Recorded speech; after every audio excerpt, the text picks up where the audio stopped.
Arifureta, From Commonplace to World's Strongest, by Rio Shirokome. This story is narrated by Artale Novel. If you're interested in creating your own audiobook, please visit our website at app.artale.ai. The wind was roaring and howling, and the ground underneath was quickly flowing backwards. The demi-humans that the Empire had released were wondering whether what they're currently experiencing was really reality or not. To confirm it, they've pinched their cheeks many times to the point of becoming teary-eyed. And they were unsettled, as if declaring, "I'm not waking up from my dream." Once again, they looked at the unrealistic scene, although it's sometimes referred as escaping from reality. They were currently boarded on a basket that Hajime had installed onto the bottom of the flying airship, Feruniru, and are currently experiencing their first time traveling by air. Feruniru was as expected, not on the scale of being able to allow thousands of demi-humans to board, so a large basket was quickly installed. Image-wise, it looked just like an airship gondola. Actually, the gate hall was set up for Fair Bergen and the Horia's hidden town. Although it was possible to get to the Sea of Trees instantly after opening a gate, they daringly chose to travel by air for the sake of setting up the stage. That way there'll be much more impact of the demi-humans being set free by the Empire. As it was, there was need for someone to assure the words at the open space from last time, releasing the demi-humans were God's will. The spectacle of a huge flying object turning towards the skies to return home was required to completely fool the Empire's citizens. But, as the price, Hajime, who started up Feruniru, was faced with a harsh burden from having so much people loaded on. While gushing out red magical power on the bench seat in the bridge, laying on his back with his legs stretched out languidly was not the embodiment of arrogance. As expected, to pilot the ship with thousands of people boarded on, their accumulated weight, which forced his magic consumption to drain out, was definitely not half-assed. However, while his magical powers were gradually drained away, with the current situation he decided to train his magical ability to efficiently operate magical power through his consciousness with much effort. However, the cause of his languidity was likely not just due to the magic consumption, though. To others, it would just look like someone was being lazy, but it was actually a person's effort to train whenever possible. It was really hard to tell the difference. Yue, Shia, and Kaori were attending and beside Hajime, though Hajime's appearance was that of a father becoming lazy while sitting on a bench as his child plays at the park on a holiday. At his right arm was Yue. On his left was Shia, using it as a pillow, and Kaori, who was fiddling with his hair from the back of the seat. He was really training seriously, but there would be no rebuttals that the scene looked just like a guy with his harem. That's quite the attitude while in front of the Emperor, eh? Nagumo-kun, although I'm only saying it, I think you should respect yourself a bit more. How envious, I mean. Right, it's indecent. Though he was concentrating on training to operate his magical powers efficiently, unconsciously Yue and Shia were patting his head as the voices multiplied towards Hajime. In order to swear the oath in front of Fair Bergen's elders, Gaharudo, the emperor of the Holshire Empire, accompanied them. Ririana accompanied them as a member of the royal family of the same human beings to witness the oath as a princess of the Hairy Kingdom, and the usual Shizuku. Of course, Kauki, Ryutaro, and Suzu was also there. And another person as well, Teo, who was asked by Gaharudo to show him around on the airship, was also there, but when she returned and saw Yue and them, vertical bar mistress as well, she declared to Hajime and began carrying out the Rwandaibu. Sensing what was about to happen, Hajime used his legs to strangle her, and without a problem she dropped to the ground. Although her eye whites were showing and she was slightly convulsing, there were no problems. Ah, did you finish exploring the warship? Yeah, it's quite ridiculous. I have absolutely no idea how this mass of metal is able to fly. But it's extremely interesting! Oi, Hajime Nagumo, prepare an aircraft for us. I'll pay whatever you ask for. Gaharudo sat on the bench and faced towards him. His eyes were shining star-like in curiosity at Hajime. Shizuku and them also sat on the seats. By the way, Shizuku and Ririana were sitting right next to Hajime. Though Gaharudo was a bit unpleased, but his eyes were shining like a little boy, and he didn't care much about it. He seems to have greatly liked this airship. I have no need for stuff like money. Give it up. This is going to be the only time you're getting on board. Do your best to enjoy the time you have right now. Don't say that, nah. Just one, even a small plane is fine. There's no merit in it for me, though. Nugu, if money is no good, then how about women? One of my daughters was finally becoming just the right age. Though she has quite a lot of pride, her beauty is top tier. I'll add her into your harem, so, nah? It'll be nice, right? It appears that Gaharudo thought Hajime was an unparalleled playboy. It was sad that situationally it was something that couldn't be denied. However, it would be troublesome to suddenly be handed a woman so Hajime was about to reject while laughing, but the females reacted quicker than him. No. No. And there you have it. Chi, you're just showing off. Princess Ririana. Just now, didn't you also react? Gaharudo sulked and clicked his tongue and turned his line of sight towards Ririana and noticed. Allured by that, the others also turned towards Ririana. No way. Are you sure you weren't mistaken? Coo. Come to think of it, at the party, you were having much more fun dancing with Hajime Nagumo than with Bias. Oi, Hajime Nagumo, aren't you moving along too quickly? Even I'm amazed at your speed. What are you talking about? Me and Nagumo-san absolutely don't have that kind of relationship. R.A., right, Nay? Nagumo-san. Huh? It's as impossible as the heavens overturning itself. Towards Hajime's clear objection, the riled up and increasing tension that Ririana had was immediately cut down. She looked away at something sulkingly. From that attitude, Ririana understood that she had no chance. Or rather, in her heart, she was looking back towards the dance from the party.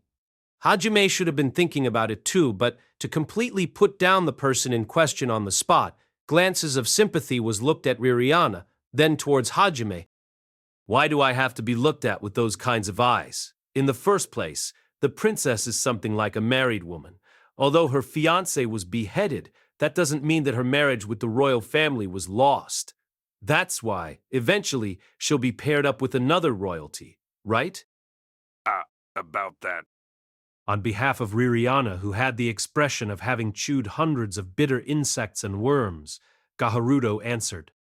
Being completely honest, my clan is currently not in the position for that kind of thing. After all, we have to wear these necklaces throughout our entire lives or else we'll die. We've got to deal with the many ridiculous situations that arose. Just like Gaharudo had said, a necklace with a red gem was definitely on his neck. From the contents of that oath, even if someone else other than the royalty disobeys the contract, the royal family will judge accordingly by the law. To the best we can, our lives are connected now, as it is. It doesn't change the fact that the lives of the public have also been grasped. A radical reform of punishment needs to be created in order to enforce the laws. And all the other towns besides the Empire needs to know of the law as well. Everyone here and there are desperate right now. As Gaharudo leaned back deeply into the backrest of the seat, he scratched his head as if saying, I'm lost.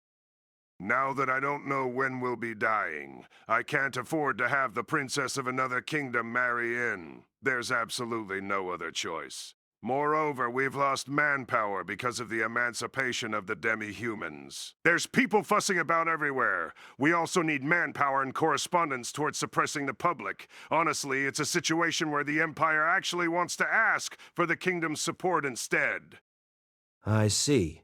In other words, you're taking back the marriage proposed to the princess? Ma, that's about it. We need to calm down the situation and confirm the safety of the royal family first. Then, once that happens, this time, it would be a better idea for His Highness Randell, or rather Majesty now, to marry with a princess instead. Towards Gaharudo's explanation, everyone present gave off a vertical bar hey J expression. By the way, actually, one of the royalty screamed out, vertical bar, as if there's any truth to that foolish talk. I'll be removing this necklace. And they really removed their necklace. Afterwards, they suddenly turned mad and rampaged around, and as if their threads were cut, they died on the spot. This was the reason why the royalty began to work desperately. Isn't that great then? Really? It really is. Freedom to love might actually still be impossible, but for the time being, you've gained time. Anan. I'm glad for you, Riri. With Kuki first, the members glanced at Ririana with a gentle gaze. Ririana showed a bitter smile towards her friends who were glancing at her, pleased without reserve that the marriage had been cleared up. Oddly enough, Gaharudo also showed a wry smile. With that, Hajime Nagumo. Right now, Princess Ririana is currently free. If you want, the Empire will cooperate with you with all its might. Nah? Your Majesty? What are you saying? I'm not... Gaharudo was grinning from ear to ear as he said it. Once again, Ririana was riled up. However, Hajime was taking the contents of the talk lightly and turned an amazed expression towards Gaharudo. He had enough of Ririana's current attitude. Then, I'll have to give you an airship in return? No matter how you look at it, there are no merits. Rather, isn't it a demerit? Just what are you implying? Nagumo-san? Oi, oi, she's the princess of a country? Normally, it's a place that men can't even reach.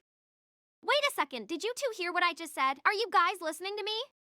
Don't group me with you. I have no hobbies to collect women. Princess is only a title. Rather, it'll only cause troubles. Hi, you guys definitely didn't listen.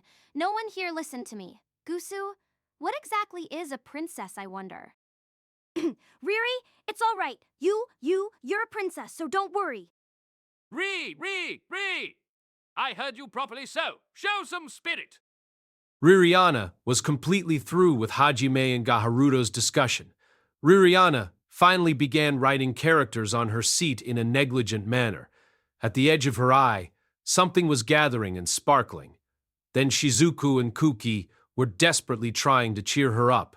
Disregarding Ririana and them, Hajime was currently groaning, vertical bar, unununu, vertical bar, and Gaharudo, who was trying to negotiate with him, let out a sigh. I have nothing I want right now, just give it up.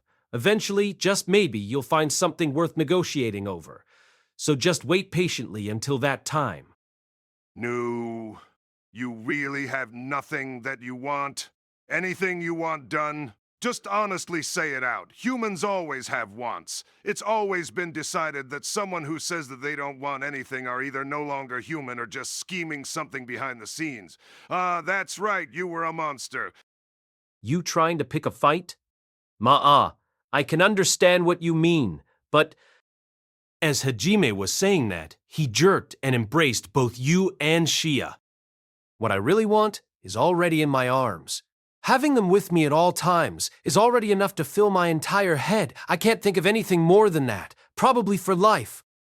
That's why Hajime expressed that negotiations were useless. Yue was so happy she brought her body closer. Shia's eyes were opened wide to have also been forcefully held like Yue. In the next moment, her usamimi and bunnytail began wagging back and forth, and she threw her arms around Hajime. On Hajime's chest, Yue's and Shia's eyes met. Both of them laughed, kufufu, and smiled at one another. I get it. Gee, it's way too sweet for my mouth to handle. I guess I'll go and enjoy the scenery on the deck. Gaharudo got up with an annoyed look and quickly left the bridge. Hajime was smiling wryly. After seeing the face-to-face discussion, Kuki and Ryutaro didn't know what to do and let their eyes wander around. Suzu let out an odd voice. Vertical bar, hawa vertical bar. And a voice came out from behind Hajime and his legs. It's unfair that it's only Yue and Shia. Nene, Hajime-kun, in my arms is a metaphorical expression, right? It's not only limited to Yue and Shia, right? Ma, Master, although I got to experience your wonderful foot technique, will you not hold Mistress closely either? In my arms would be nice. Kaori clung onto Hajime from behind. She was desperately trying to appeal for her existence. Teo sat up and pleaded to Hajime with her chin on his knee. The person who reacted to the two was Yue. While getting up a little, she glanced towards Kaori and Teo. How unfortunate. What? What do you mean? Moo. I can't ignore that just now, Yue. Kaori and Teo had an atmosphere as if they were chewing onto a handkerchief while letting out kisiti as they looked at Yue, who was expressionless. Yue inclined her neck as if she was thinking about something, then she slowly pointed at herself and Shia. Then, Winner. Following that, she pointed at Kaori and Teo, and as expected, it was said with her expressionless face. Then, as it was, she snuggled her cheek against Hajime's chest. Then, at that moment, a sound of something being cut, buchi, could be heard within the bridge. Foo. You's pretty weird, right? Suddenly saying things that don't make sense. She's surely broken somewhere. That's right. That must be true. Then mistresses must fix it. Back. Speaking of fixing, there's a simple way of doing it. Umu. Broken things will... Be fixed if hit. No, Ja! They suddenly both stood up and overlooked down on Yue while smiling. Extremely tensed fighting spirit began to overflow. From that pressure, Koki, Ryutaro, and Suzu huddled together to brace themselves. Koki began to whisper in a mutter. Vertical bar is that Kaori? Yue, who was hit by both of their pressures, once again smiled slightly, which ruined her expressionless face, and looked up. Stop it. If we seriously went at it, both of you have no chances of beating me. Are you an idiot? They wanted to Tsukumi her lines, and that was quite the intense provocation. Just what we wanted. Yeah. Sure enough, it caused Kaori and Teo to heat up even more. Yue also slowly got up. The three of you wait a second to suddenly start fighting, or rather, Nagumo-kun, stop them! Shizuku was sweatingly and flustered around trying to do her best to arbitrate the situation, and quickly came to the conclusion that she wouldn't be able to stop them herself, so she gave up and turned to ask for help from Hajime, who was the cause of this dispute. Hajime just casually said, "It's impossible, I'm sluggish." His magical power was already drastically decreased and he became sluggish. He didn't seem to have any intentions of moving. To begin with, a small quarrel was an everyday occurrence. Rather, it was more like a kind of communication for the girls, so Hajime didn't pay much heed to it. Pay! People like you are, pay! However, Shizuku was still oblivious towards her surroundings then. A cheek began to twitch. Then, a Hanya voice called out to Shizuku. Shizuku-chan, please take that back. Ari? Since when did I get pulled into this? Quite naturally, Shizuku's participation in the war was decided. Princess, let's both step up together. You're an barrier expert, right? I'll leave defenses to you and Suzu over there. Yes? Huh? Me as well? Suzu was also casually included. Teo, with her draconic strength, held Suzu and Ririana's necks like a kitten and dragged them. "Princess, I'm a princess," Ririana muttered out with empty feelings. Shia, I'm entrusting you as the vanguard. Hey, all right! I won't let anyone get near Yue-san! Full of spirit, it seemed that Shia served as Yue's vanguard. She got up from Hajime and started twirling her arm around. Hajime, wait for a bit. I'm gonna beat them and come back. Oh, do it in moderation. After we're done fighting, we'll embrace again. Any time is fine. With that, the female members, except for some, left towards the deck with the atmosphere filled with fighting spirit. Although the deck was a moderate size, it couldn't be said to have actually been enough. Surely, it'll likely be good battle training. It's necessary for Kaori to get used to Nointo's body, so moving around is a good idea. Since there's no telling what kind of ordeals they'll be facing at the Great Labyrinth, Vertical Bar, Harutsuina's Sea of Trees Vertical Bar, it's good to train even if only a bit. However, it was unknown whether Yue and them had that in mind, though. After a while, roars and explosions were beginning to be heard. Kauki and them were startled. They had anxious expressions, wondering if it was really all right to just leave them as is. They're having fun, huh? However, Hajime's impression was just that. Or rather, what's with you, Nagumo? As expected, you're quite outrageous. The bridge that was only filled with men now. After looking at the board, Hajime, Kuki, and Ryutaro were half amazed and half concerned. He wasn't fazed at all with that riot that the women started. It seemed to have been completely natural, so they were impressed as men.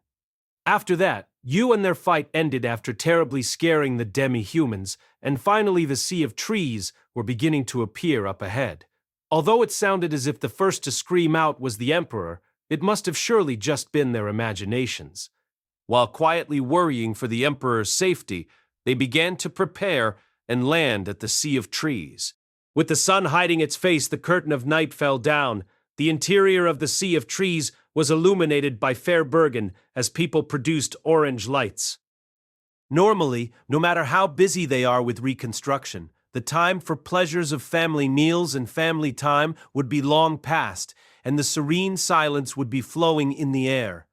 However, the current fair Bergen was as if the night and day cycle were reversed. It was wrapped up in clamor. People were busily running to the right and left. People started gathering in the village outside of Fair Bergen. It appears that people were arranging the soldiers and instructing them. Towards that clamor, while looking out the window that was left open to let in the evening wind, one of Fair Bergen's elders, Arifureta Hapisuto of the forest people, had a slightly indescribable expression while holding a document in one hand. In the contents was a report about accepting in several thousands of their brethren back. It was that kind of document. The other elders were also helping out to split the work. For you, Cam. Is our brethren truly coming back? You're still saying that kind of thing. I'm not going to keep reassuring you every time you ask. Just hurry up and finish preparing to accept them. When Arifureta began talking as if the room was alive, a person's presence appeared. Beside Arifureta was the Harua, Cam, who had concealed his presence. Cam and the Horia tribe came back through the gate ahead of Hajime and them to tell of the demi-humans being liberated, and used the telepathy stones to increase efficiency of the preparations to accept in their people. That was their roles as volunteers. I know that. It's just that it's still just hard to believe. That empire is really liberating our brethren. That'll be proven in a few hours from now. Ma, I can understand your feelings. For us, if it wasn't for Boss, never in our dreams did we think something of this scale could be done. Boss, the qualified person, Nagumo Hajime, huh? If that story is true, then he is not just my granddaughter's, but all of our brethren's savior. We'll have to think of a way to repay him. Boss probably doesn't expect any of those kinds of things. Rather than that, quickly move that hand of yours. The reports are stacking up again. Cam, who heard a report from the telepathy stone, glanced towards Arifureta for an instant. Although something was said to Cam through the telepathy stone, he only looked out into space. His appearance had no openings at all either. On the contrary, intense drive appeared from his lack of presence. They once had an expression of resignation towards their expectation of their plan being executed. You'd never think they were the same person. Their original gentle atmosphere was also non-existent now. Instead, they had a sharpness that seemed that it would cut anyone who just touches them. In fact, that sharpness had already been shown. That was because as soon as Cam came to the elders and told them to prepare to accept in the slaves which will be liberated, no one, not even Arifureta, could believe his words. But on that occasion, one of the elders felt that Cam's behavior was irreverently and unpleasant, so they started throwing out words in contempt at Cam, and even tried to get him to kneel down forcefully. Even if they've avenged the Kumin and Zoku before, and helped out when Fair Bergen was attacked by the demons and Empire, the values that the Usagin and Zoku were seen in were likely not able to change so quickly. However, towards that action, due to fixed values, he returned it with severe murderous intent. The moment that one of the elder's subordinates tried to touch Cam, just where were they hidden, simultaneously, the Haria tribe appeared and placed their blades on all of the elders' necks. Naturally, the man who was about to confront Cam also had a blade pointed at him. It turned into a situation where no one moved a muscle, filled with murderous intent. If you spoke poorly, there's no doubt that they'll bare their fangs. Arifureta was somehow able to resettle peace in that situation. In an instant, they occupied Fair Bergen's elder meeting who carried the highest power and made them all break out into cold sweat with their fierce, murderous intent. For the time being, they decided to trust them and see what happens. Or rather, they couldn't do anything but that. The Haria's blades, which were on the scruff of their necks, were dangerous. Oji-sama, preparation for the meals are complete. This is the quantity left after consumption.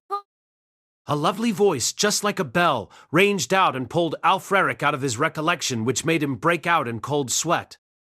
New, Arutena, huh? Thanks for the hard work. But you keep going back and forth. Don't stress yourself out.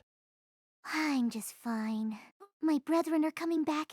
I can't just sit and do nothing. Arutena took on a resolute attitude as Alfreric was worrying. However, after passing on the report to Alfreric, strangely, she began to fidget restlessly. Though Alfreric was dubious, he noticed that his granddaughter was frequently glancing towards Cam, and somehow guessed what she had in mind. If you're anxious about him, how about hearing about it from Cam? No, I wasn't particularly thinking about Nagumo-san. However, I never said anything about a man, did I? Oji-sama, no way. Please don't find faults in others' words like a meanie. Alfrec was visibly pleased while watching his granddaughter, who was restless. He may have been serious about it, she thought. Due to Arutena's personality and figure, there have been many marriage proposals since her birth, but up until now she's rejected them all. The person in question wanted to follow in her grandfather's footsteps and work for the country rather than thinking about marriage. That's why he had never had this kind of discussion until now. From within Alfreric, his foolishness and teasing as a grandfather started to rise up. Fumu, that man is definitely your benefactor, but he doesn't think of you as special? Or rather, to be specific, he was helping out the Hauria tribe? Although, you shouldn't think too much into it. It'll be difficult to get him to become your partner. I've already said it. It's not like that. Mo, I heard that Nagumo-sama was bringing back our brethren, so I was only a bit interested about it. Yes, that's the only reason. With a puffed-out face, Arutena started to leave the room, and Alfreric secretly let out a sigh. Then, at that time, Cam, who was quiet until then, unexpectedly called out to Arutena. Miss Arutena. Ecto, yes? Cam-san. What is it? Cam had a smile as if he was amused at something, which made Arutena reply back wryly. Cam reported smiling as he saw Arutena, who was cautious. Although it seems as if Boss allows many women to serve him, the fact is he's fairly single-minded. And the special positions have already been covered, as so, it's immovable. It's possible to get closer towards those seats, but you'd likely need a substantial amount of trust for that. Eto. Cam was fearlessly grinning at the puzzled Arutena. By the way, according to Boss's actions, the closest person towards that seat is my daughter Shia. After all, the reason why he helped us bare our fangs at the Empire was because, for the sake of Shia's smile to not become clouded, he said. Is that so? That's right. If it was for Shia's sake, Boss would take on a country's army. Right. All for Shia's sake. Fuh. Arutena sensitively guessed that he was basically implying, you can't win against my daughter. Actually, Arutena was the same age of Shia, who was 16 years old. Therefore, having been compared with another girl of her age and told that she wouldn't even be a proper match, there was no helping that she was angry. When you say Shia-san, you're talking about the one with the pale bluish hair, right? Allow me to say that I don't think I'm inferior to her, though there is definitely a difference in the amount of time spent together. Even I would, with the same amount of time given to me. Our Shia is an extremely special existence. As expected, Miss Arutena should stop from doing such useless things for your own sake. Allow me to give you some advice. If you miss the marriageable age, it'll become a very bleak thing. That's uncalled for. Cam, would you leave the teasing of my granddaughter at that? The huffing mad Arutena and the grinning Cam. Alfreric let out a grand sigh as he looked at the two. The reason why Cam was provoking Arutena was because he was a bit meddlesome. Of course, he was not going against Arutena, he was going against Shia. The relationship of Shia and Hajime when they left the Sea of Trees could be said that Shia was rushing it. That is, as long as you're looking at appearances only, Cam had felt that their relationship had become quite intimate. After one push, make sure to rush straight beyond the goal. That one push, in other words, it was a detonator for Arutena to start scheming. If Shia had heard it, that's extremely uncalled for, she'd say in anger. Cam chuckled to himself as he had lit up Arutena's feelings of rivalry. The appearance of a girl who's decided to love without hesitation and resort to anything was incredibly devilish. Then, at that time, all of a sudden the outside became noisy. It wasn't the same noise from running around like before. It was the noisiness of tension from an unexpected situation. They even began to hear roars. What's going on? Alfreric suddenly stood up from his seat and walked up to the window. Then he saw the cause of the commotion. Pillars of light? Exactly according to those words. Light as strong as the sunlight during daytime was shining down onto the trees. No, the light was incomparably strong. That, rather than just the trees, it lit up past them and lit up the plaza of Fairbergen. The situation was currently unknown. Alfreric had his eyes wide opened, and a calm voice resounded. Don't worry, Alfreric. Boss has arrived. Right, the identity of the light which illuminated Fairbergen's plaza was the searchlight of the airship Faironiru, which has arrived in the skies of Fairbergen. An intense light poured down over Fairbergen just like a barrier. Demi-humans were running away in different directions. When the plaza was lit up by the pillar of light, they were all watching from afar with nervous expressions of what's to come. Similarly, soldiers surrounded the plaza while having an expression cramped with fear. Immediately afterwards, a scream-like sound was emitted by the trees overhead as they broke. Goodness gracious, has a new monster appeared? As Fairbergen's residents took a forward stance, it appeared. What they saw first was a huge mass of metal, gradually lowering its altitude, and finally, the residents of Fairbergen noticed that it was a gondola. Afterwards, the appearance of a devilfish-like airship, Fairuniru, was seen. The ground was illuminated by the two powerful searchlights, which were attached to the bottom of its front and back in order to look for a safe place to land. The surrounding people could do nothing but simply open their eyes and mouths widely in astonishment. Fairuniru slowly lowered the gondola to the ground and purges it. Then it landed beside the gondola. The plaza was completely filled up with the gondola and Fairuniru, and the surrounding people took distance from it in a panic. At the same time, they had a "what's going to happen now?" face filled with unease as they looked. Then, at that time, the front and back of the rectangular-shaped gondola suddenly opened up. The demi-humans were startled. The soldiers' hands which held their weapons were drenched in sweat and dash, gokuri. The sound of their throats could be heard. Their expressions stiffened up when they thought about what might jump out of the gondola, which was wrapped in darkness. Among the residents' gazes, what appeared from the atmosphere timidly was an Usagi Nitsoku girl. With that, the residents' expressions turned into bewilderment.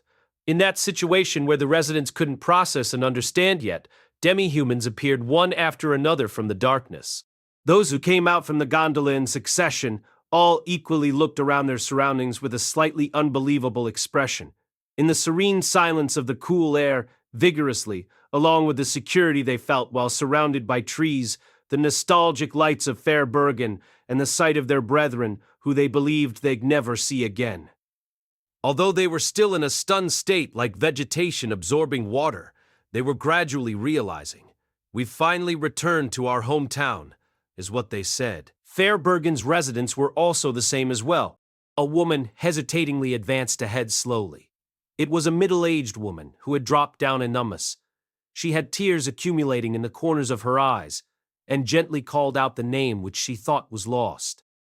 Zach, are you Zach?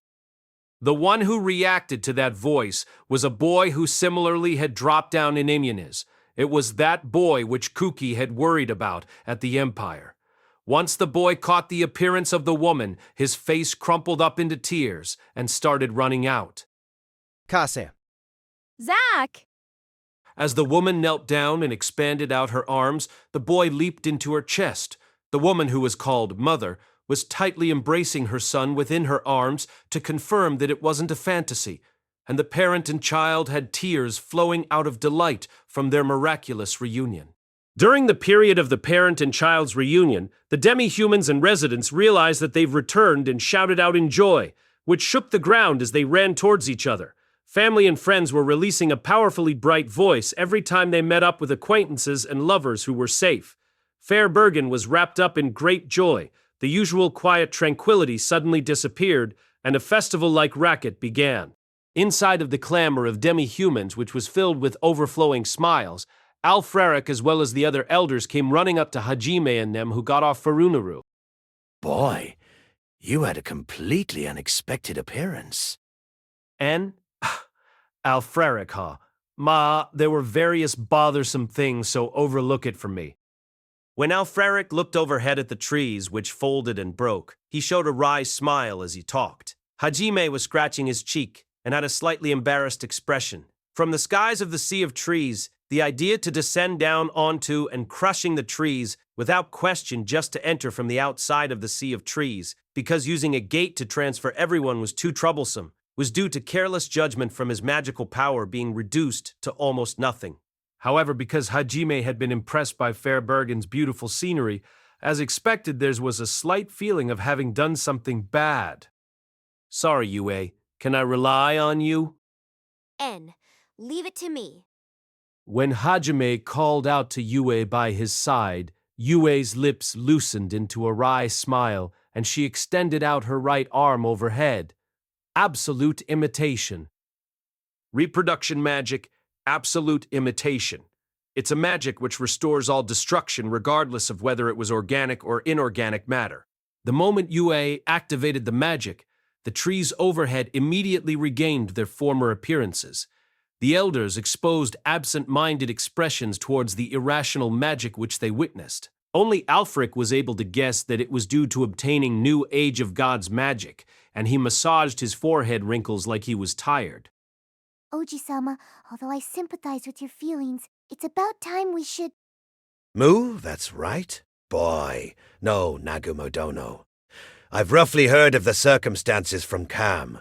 Though it was unbelievably sudden, it appears that my brethren have really been released. We've likely just experienced a historical moment right now. First of all, as Fairbergen's representative, I thank you. That's what you say, but the ones who did everything was the Haria tribe. Please don't make mistakes here.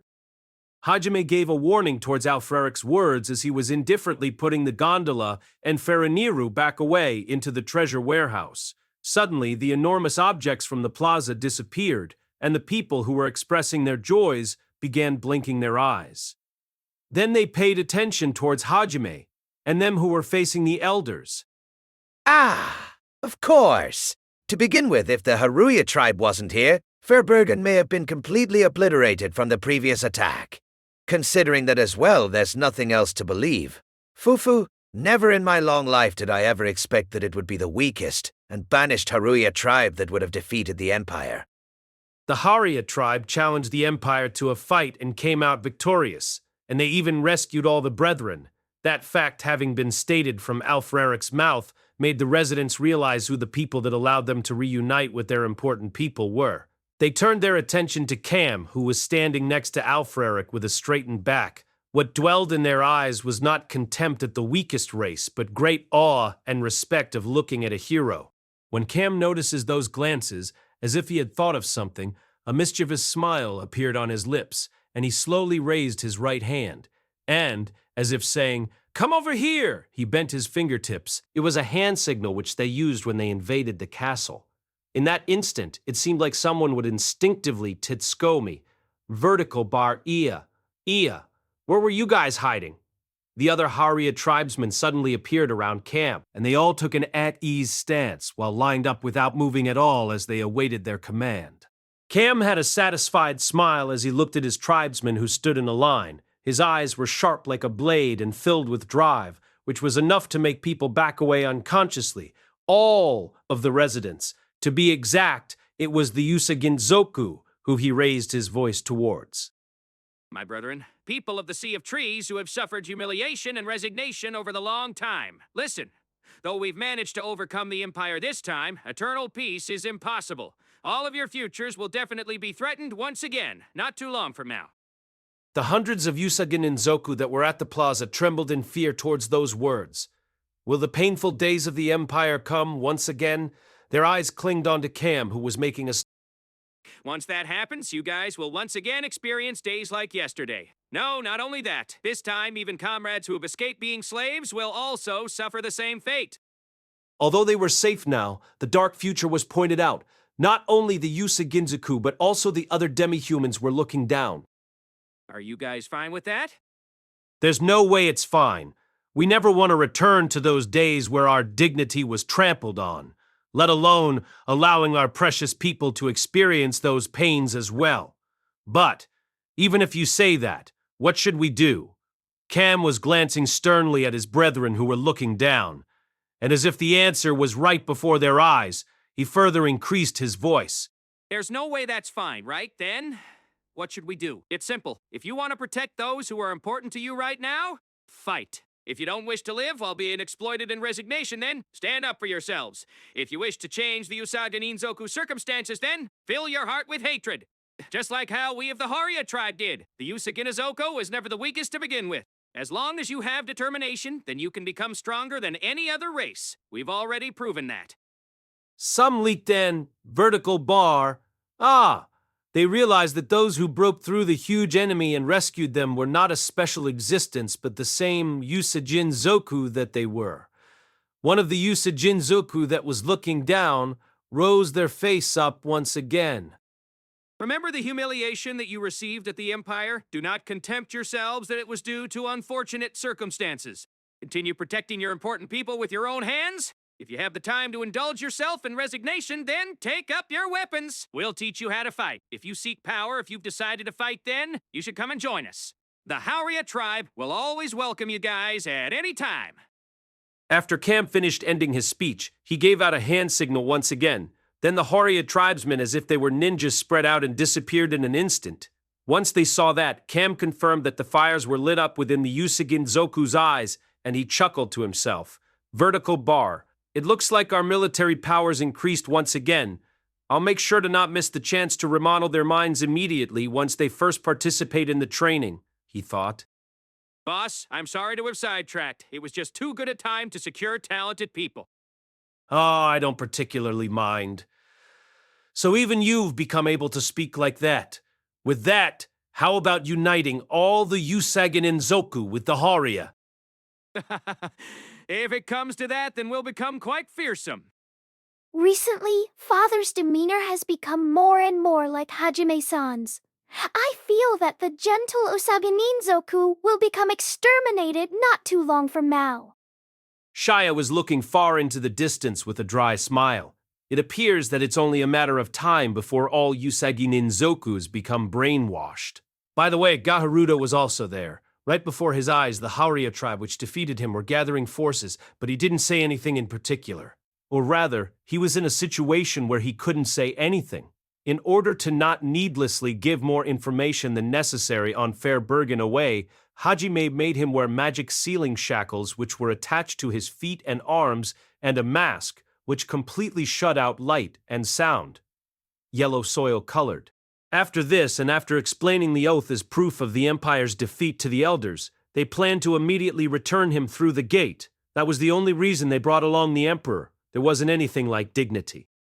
Frumu, we can't let them stay out here any longer. Guide them inside. Arutena, I'm relying on you. Yes, Oji-sama. Sa. It's this way, Nagumo-sama. Because of Cam's speech, they attracted too much attention for a simple greeting. So Alfaric urged Arutena to guide them into the hall that was prepared. Arutena, who received the task, nodded once, and then for some reason, she tried to take hold of Hajime's hand, while smiling radiantly to guide them. That action wasn't missed in Yue and their eyes. By chance, his right hand had already been held onto by Yue, so she aimed towards the left side where Shia was. However, Shia similarly smiled radiantly as she casually took back Hajime's left hand.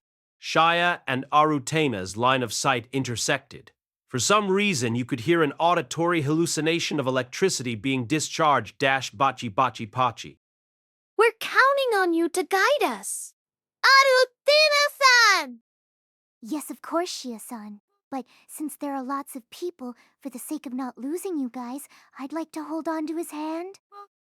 So she says, Arutena tries to get back Hajime's left hand, which Shia took.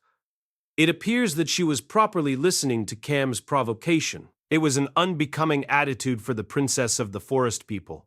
Rather than facing Hajime, so on and so forth, Shia's sense of rivalry seemed to have been pretty strong. Just according to plan, is what Cam seems to say as he was grinning from ear to ear. Having guessed the circumstances of the surroundings, Hajime smiled while releasing bloodlust. In an instant, Cam broke out in cold sweat like a waterfall.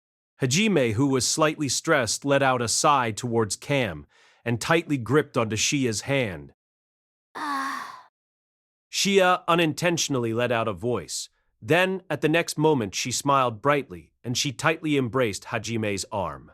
Although it was his artificial arm, due to its artificial nerves, he was able to feel the wonderful feeling of having his left arm buried into her breasts. While looking at such a happy Shia, Arutena unintentionally looked towards Hajime. Hajime's eyes were coldly stating, "Vertical bar. Quickly guide us in vertical bar." Then her shoulders quickly dropped, and she began to downheartedly guide them. From the start, it was imbalanced due to Shia, who traveled with him and had lots of contact rather than with Arutena. The results were obvious.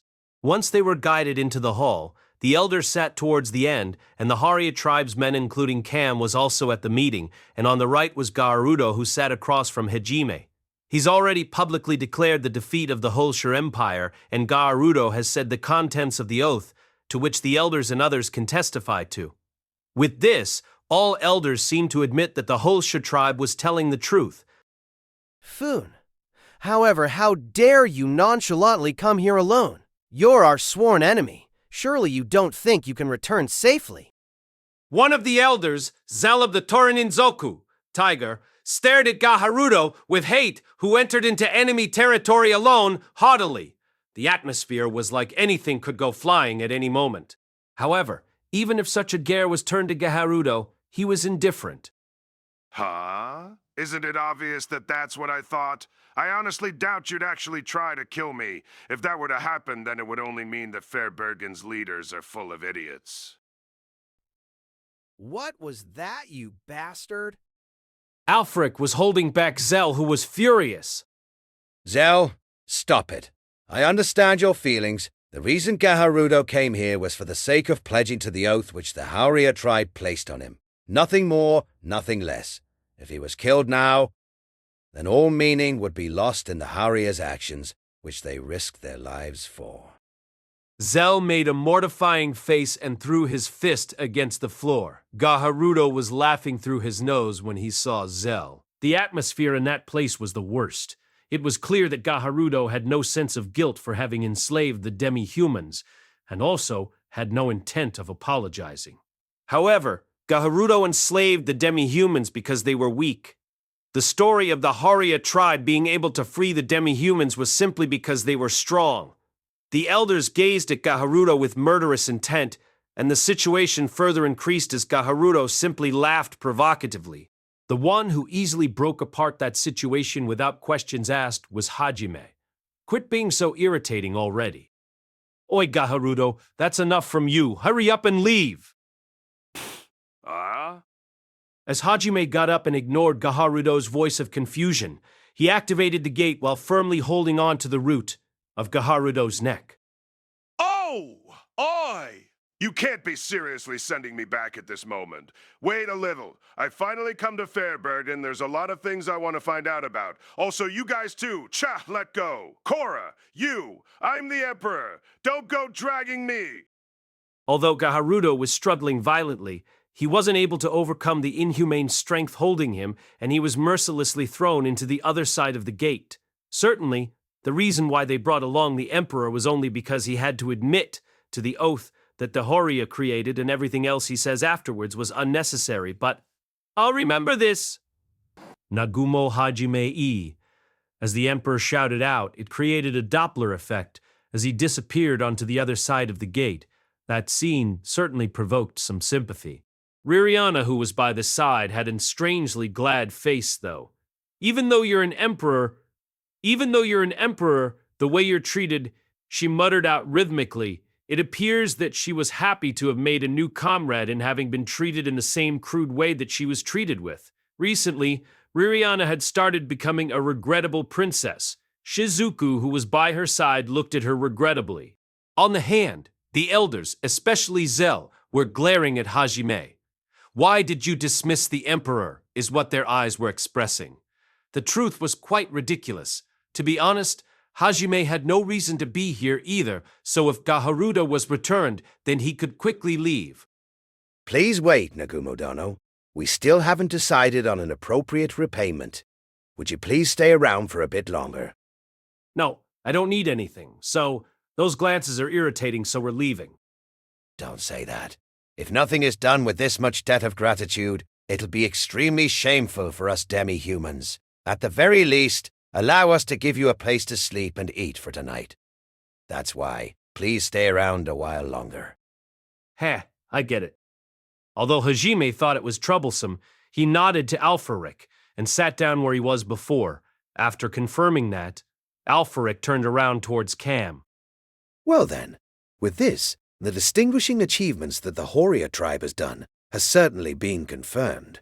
Even though you were banished, you've helped us repel the invasions. Moreover, going even as far as getting back all of our brethren from the Empire through an oath. We must repay you at all costs. For the time being, there is no one in opposition towards revoking your banishment. This was already decided after the last Elder meeting after the invasion. From now on, you may visit Fairbergen whenever you wish. Revoking their banishment. That decision was already overturned at the last Elder Conference.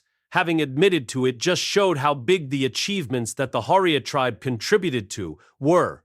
However, Cam only muttered, "Vertical bar, is that so vertical bar?" while not particularly glad at all. His attitude was that anything was fine. And also, for your distinguished achievements on this occasion, Cam, as chief of the Horia tribe, I'd like to propose that as a reward, he may become a new elder. How do you other elders feel about it? All of the aides had wide-opened eyes in surprise towards Alfreric's words. Over the last several hundred years, there has never been an event where a different race was presented the seat of elder. It had always been the 6 kinds of demi-humans: the forest people, tiger people, bear people, wind people, fox people, and the natural natives. If you add in the Usagi Ninzoku into that formula, then from the demi-human's perspective, it could only be referred to as a historical feat of honor for their race. The other elders looked at one another and nodded after hearing Alfreric's words. It was a unanimous agreement. Fumu, that's how it is. Cam, will you accept the seat as an elder? Of course, I refuse. Eh? Somehow or another, an atmosphere like, "Let's welcome our new companion," appeared, but Cam easily cut apart that atmosphere. All of the elders' eyes became dots. It seems that they never thought they'd be rejected. Can I hear why? Somehow, Alfric managed to recover. He was bearing a headache, wondering what was bad about something the demi-humans thought to have been the greatest reward. There's no particular reason. To begin with, you guys are fundamentally mistaken about something. A misunderstanding?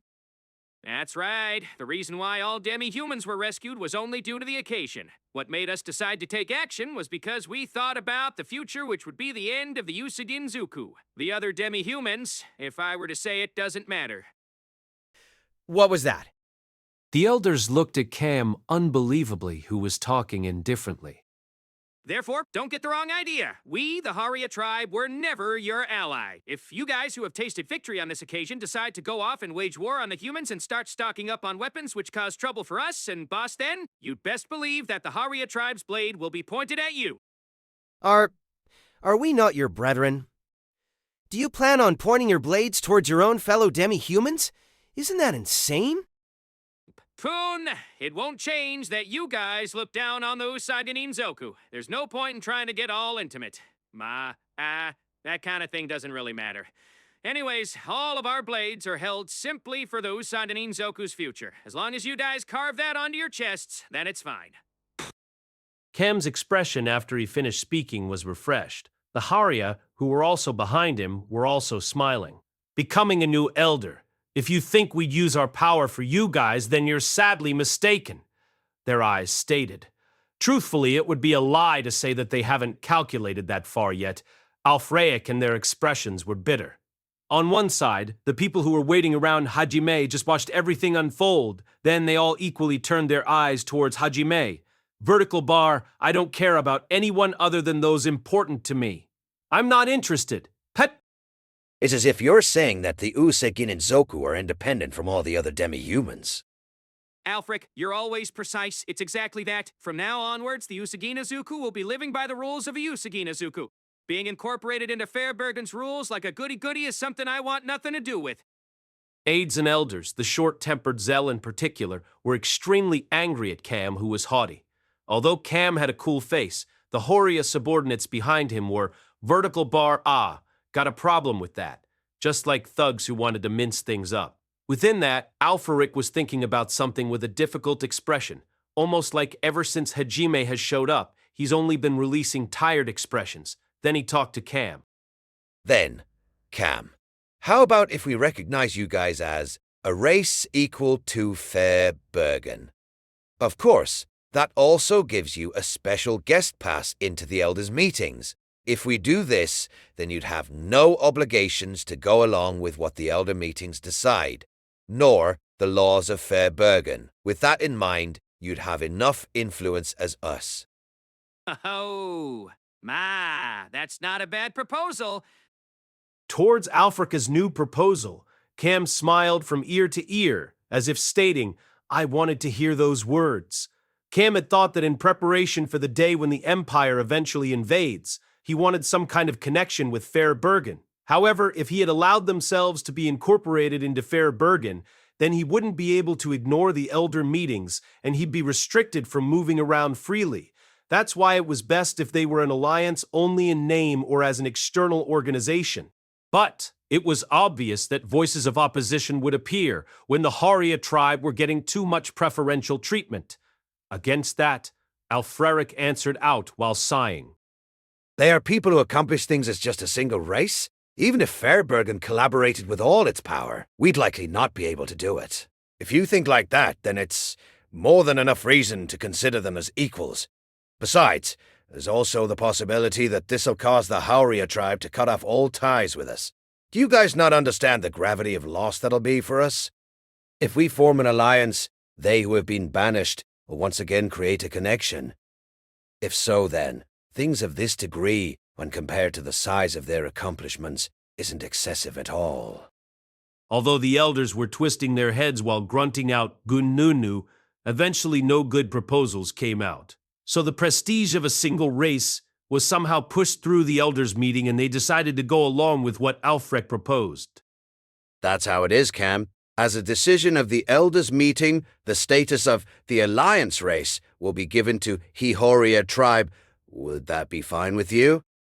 Ma, whether we're recognized or not, what we have to do doesn't change, but those kinds of things would be all right. Incidentally, we're using the big tree towards the south, so you guys shouldn't wander in without permission. We can't guarantee your lives, after all. They never expected that Cam would place an additional order, or rather, he selfishly declared it was his land without permission. As expected, even Alfaric's cheeks twitched a bit. Shio, who was besides Hajime, had covered her face with both her hands. It seemed she was embarrassed at her father's impudence. Her blood father was letting out a hiaha, though afterwards the strangely tired-looking elders left, and Hajime and them went towards the big tree and were guided into their rooms at Fairbergen. The town was still stirring up a big uproar over the demi-humans returning. Kuki and them were wondering if there was anything they could help with and took off, but Hajime and them decided to relax in the room indifferently. By the way, Ririana had returned to the kingdom a short while ago. It was still necessary to negotiate with the Empire and report of the current incident as well. They needed to decide the kingdom's next moves. Why didn't she return at once? It was a simple story from just a few minutes ago. Until Ririana said that she wanted to return to the kingdom, Hajime had completely forgotten about her existence. When she passed through the gate, it's needless to say, but something was shining within Ririana's eyes. I.e., she was crying. Midnight. Even now, clamor can be heard throughout the whole town. They may have been holding some kind of celebration and feast somewhere. Within that, Hajime and them who were relaxing as they desired inside of their room.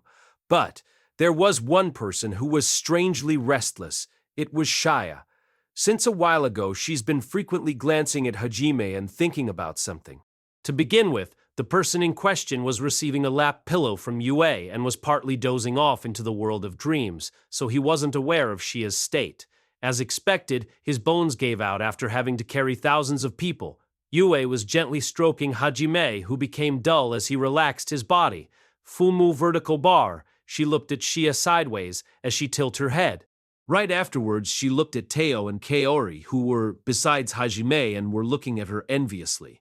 And once again, Fumu, she nodded, she slowly called out to Kaori and Teo. Kaori, Teo, you want to perform the lap pillow? Eh? You'll switch with us? Move? Of course I want a vertical bar. Teo and Kaori gave her eyes filled with expectations, and Yue incidentally laughed. I'm just asking vertical bar.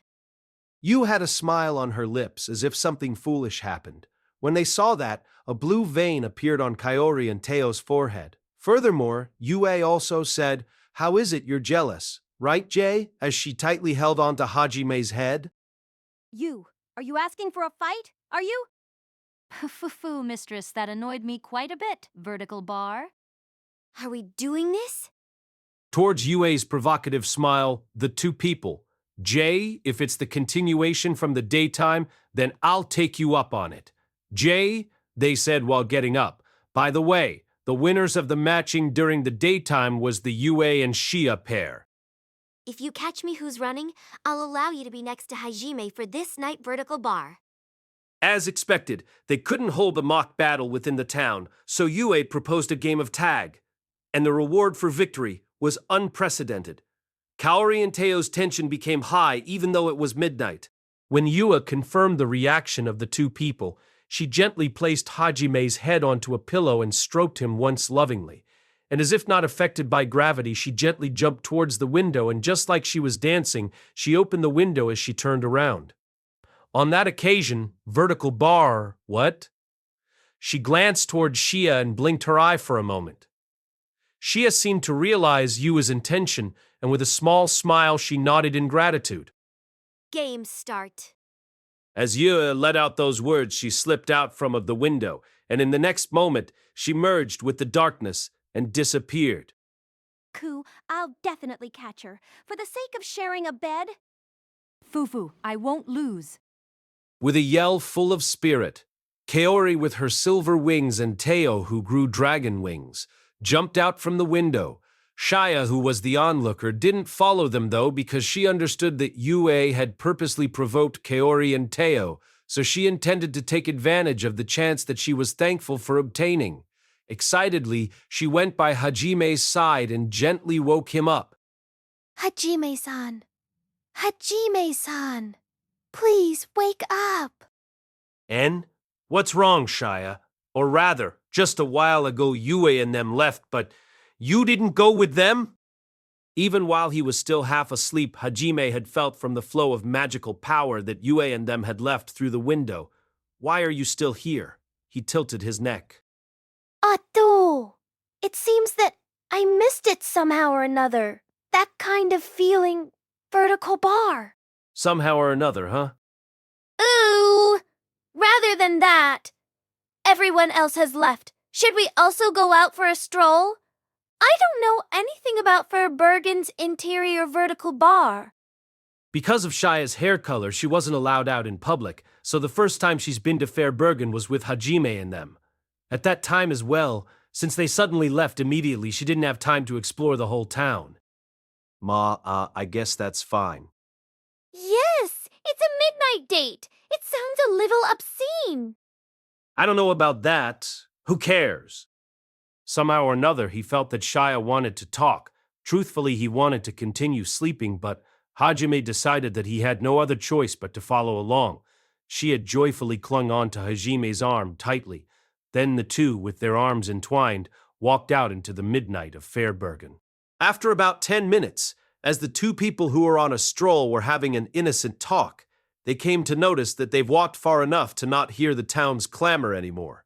And they also noticed that something at the top of the trees were shining out in pale blue light. Those are Monteferuta! Hajime-san! Monteferuta? Yes, it's a butterfly which emits a pale blue light just like the moonlight. They crowd onto tall trees because of the wind. In the night, they look just like cheerful stars in the sky, except it's not known when they'll actually emit their light, so this is quite a rare sight. You either see it only once a year or see nothing at all, Vertical Bar. They're certainly beautiful things. Vertical Bar. The two who were looking upwards decided that since it was such a rare sight, they should get a closer look, so they quickly climbed up higher on a tree. They found a thick branch and sat down beside each other. For a while, they enjoyed the light that the Monteferuta emitted, just like a planetarium. How many of them were there? Slowly, Shia began to open her mouth. Oh no! Hajime-san! En? Thank you very much for a lot of things that I can't put in words. Really, thank you very much. If you want to fully show your gratitude, then I'm expecting things from you when we take on the Great Labyrinth Vertical Bar. Foo-foo! Isn't this when you usually say, don't mind it? Shia laughed giggly towards the Hajime-like answer. However, it quickly changed into a difficult expression, and she turned her gaze onto Hajime. What should I do to repay Hajime-san? If it's repaying, then didn't I just receive it? That was just words, wasn't it? I want to repay your kindness in some kind of form. Can you think of what I can do which'll make you happy? If Hajime-san desires it, then I'll do anything. Really? Anything. Vertical Bar. Shia's Usamimi's moved around Pico Pico, and she edged her but into contact with Hajime. Her eyes that were looking at Hajime were already moistening in contained heat, and her sighs contained enough heat that it seems like it'll burn on contact. The implied meaning, Hajime had certainly understood what Shia was saying, but he was daringly pretending to have not noticed. It'll be fine as long as you're still the same happy-go-lucky woman and laughing. You're our mood maker, after all. You, what's with that? Happy-go-lucky, you say, even though you hugged me in front of the Emperor and said I was important. This is the scene where, say, then I'll have you repay with your body then? Geh-heh-heh-heh. And attack me, isn't it? It seems that we need to have a thorough talk about the image that you see me in, Vertical Bar. You're a single-minded, good-for-nothing Vertical Bar. Being single-minded there is usually a good thing, though. Shia puffed out her cheeks to show that she was dissatisfied. However, she quickly hung her head down disappointedly. Her usamimis also hung down as if they suddenly lost their... I'm serious. I want to do something to thank you. Ever since I've met Hajime-san and everyone else, I've always gave it my all. Although Hajime-san and Yue-san says that it's fine if I just laugh, but just being with you two will naturally make me feel happy. It's definitely nothing like showing gratitude, Vertical Bar. But still, you're our companion, right? I don't think you have to continuously think about such things, Vertical Bar. It's courtesy in intimate relationships. I want to properly thank Hajime-san and Yue-san as well. I've thought about it variously, but I just can't seem to think of anything. Hajime-san says that he doesn't need my body after all. Even though he tightly embraced me and said I was important, to tell me that I'm not needed. Don't sulk now, huh? Hajime was showing a troubled expression now that she was being timid. Even though he was being told that she wanted to express her gratitude, helping someone related to you was the natural course of action. Really, just one word thanks would have been enough. But for Shia, those feelings didn't seem to sit well with her. If Hajime-san has fallen for me, then I wouldn't be going through all these hardships. I'd fully service. Thank you. Ha! There's no helping it then. I'll try harder to be much more useful than before as we travel, in order to relay my thanks, Vertical Bar. I see. When Shia shrugged her shoulders, once again, she looked up towards the Monteferuta up above. While looking at her stature, Hajime was suddenly beginning to remember when he embraced Yue and Shia in front of Gaharudo. Being truthful, That was pretty much done unconsciously. Once he came to, he had already embraced both of them. As of now, the huge feelings of declaring someone as special could only be said to Yua. That's something that can be firmly declared. However, even if it was unconsciously, the reason why he held Shia within his arms was, thinking up to that point, Hajime had a smile filled with self-mockery. How could this be, Ma-ah? It was because he was selfish. While saying that no one was able to be on par with Yue, to have the desires to possess Shia, it was truly selfish. Once he realized it, Shia's existence somehow became much larger than before. At the very least, as much as Yue, where he unconsciously embraced her so that he wouldn't lose her. Although he'll likely still hold more feelings for Yue than any other person, even still, he doesn't seem to be able to deceive himself about his desire for Shia anymore. Once he became aware of it, he wasn't able to pretend that it wasn't there. If so, then, do your best, so work hard. How about taking on the attitude of the girl who came with them? Hajime suddenly thought. Once he came to, Shia's cheeks were dyed red, blushing shyly and squirming nervously.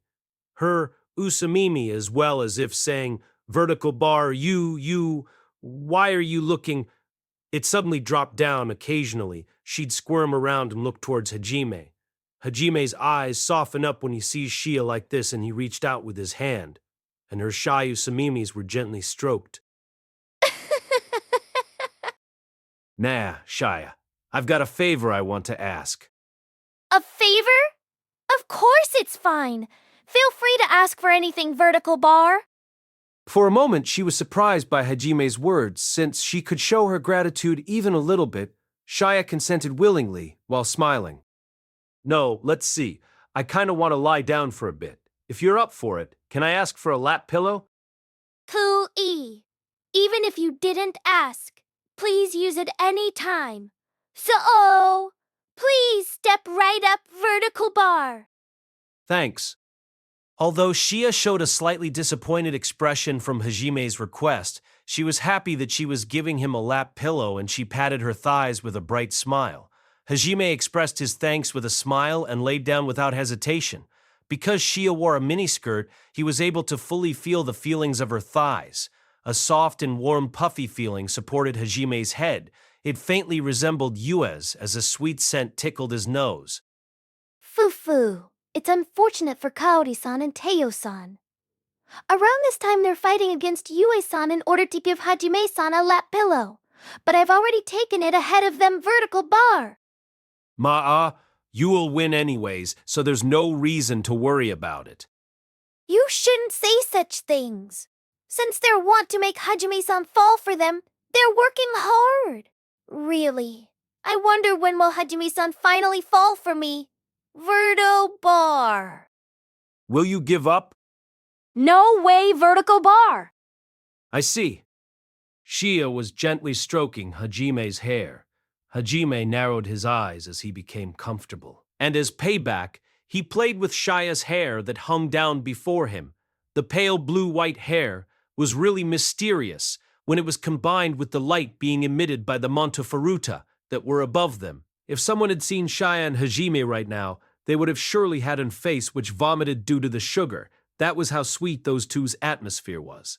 Right, it was exactly like the separate world that Hajime and Yue created. However, unfortunately, although it was the atmosphere which was created with you that Shia longed for, she didn't notice at all.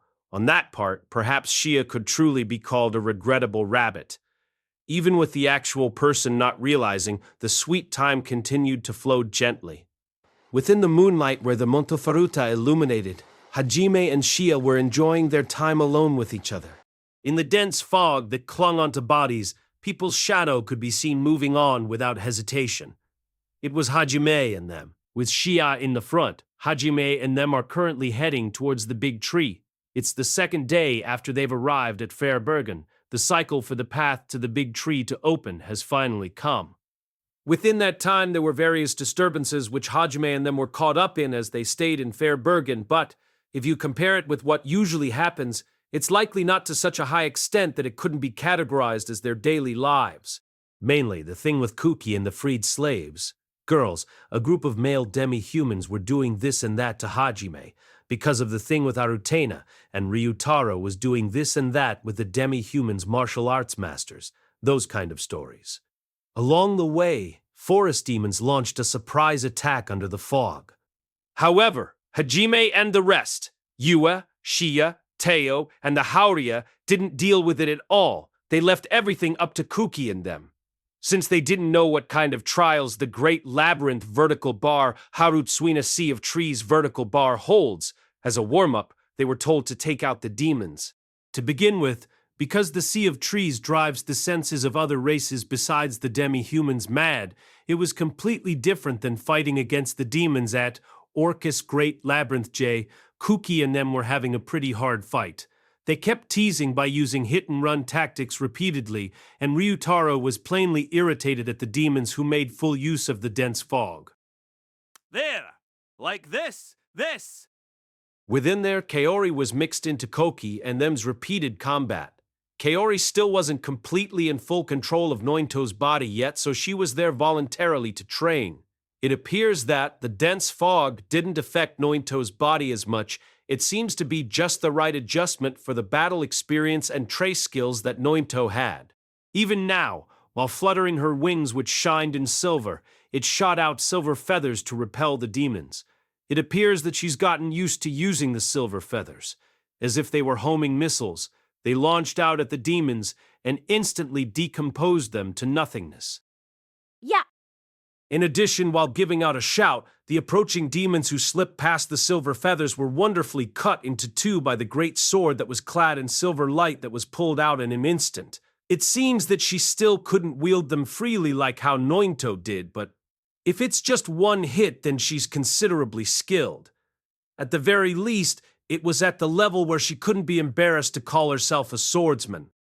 I seem to be considerably getting used to this. It's worthwhile that I get into a fight with you every day, Vertical Bar. Your specs are abnormal. I can't afford to be careless, Vertical Bar. Hajime let out a breath and muttered, "Fu," as he watched Kaori's figure. Although she's still not on the original Nointo's level yet, which was able to give the Hajime at full power a hard fight, but if you think about her growth rate, it was wonderful, since it was still only around 10 days since her soul was transferred. Kaori's diligence is likely allowing her to rapidly master Nointo's fighting power. That's not true. I'm still not accustomed to using magic while fighting. If I don't concentrate on decomposition, it won't activate as well. I still can't even get a hit off of Yue. It appears that she heard the conversation between Hajime and Yue. Kaori was pouting as she moved forwards. She wants to quickly become stronger. She has the image, but she's frustrated that it doesn't go as she thought it would. Those kind of feelings are reflected on her expression. Kaori? What are you saying? Your physical abilities exceeds ours. You have the brutal ability of decomposition in your silver wings, and you've got aptitude in all attributes and can use magic without having to chant and without magic formations. Your swordsmanship is also progressing limitlessly, like a joke as well. Due to your proficiency in recovery magic, your defenses are like a fortress. Even if they successfully inflict a wound onto you, it'll heal up immediately. It's already unsuitable to call you a cheat anymore. You're more like a bugged character. Yet you're still dissatisfied? Shizuku pointed out her specs as if she was amazed. Kaori had felt that she definitely felt like a monster, so she just let her eyes wander around. But I can't defeat Yue or Shia if I'm a bugged character then. What are Hajime-kun and them?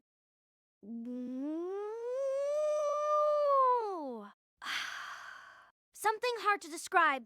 Or something like that?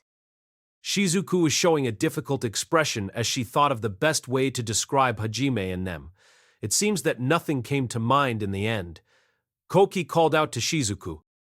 It's fine, Shizuku. As long as we can clear the Great Labyrinth, then even we can become as strong as Nagumo.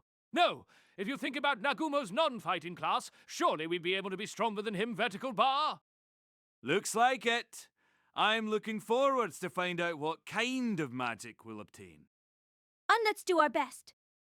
Although Hajime's strength doesn't come solely from Age of Gods magic, Koki, who was through with it, was strongly clenching his fist. Ryutaro and Suzu also seemed to have been pumped up. Everyone, we've reached it, Vertical Bar.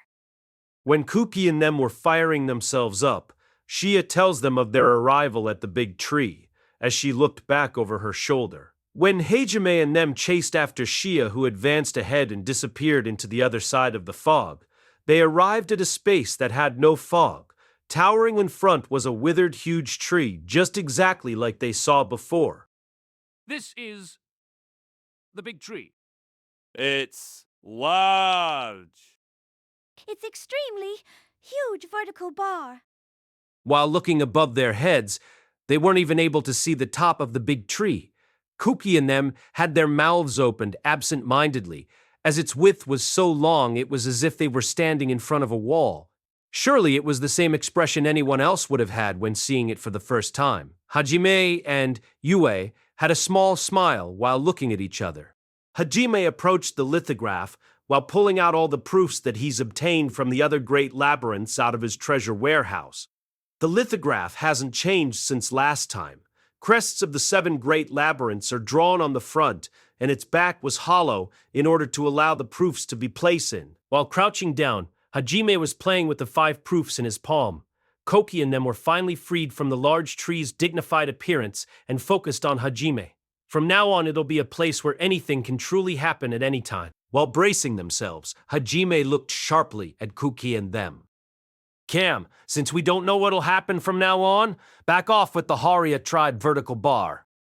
Roger, boss. May fortune be with you. Vertical bar.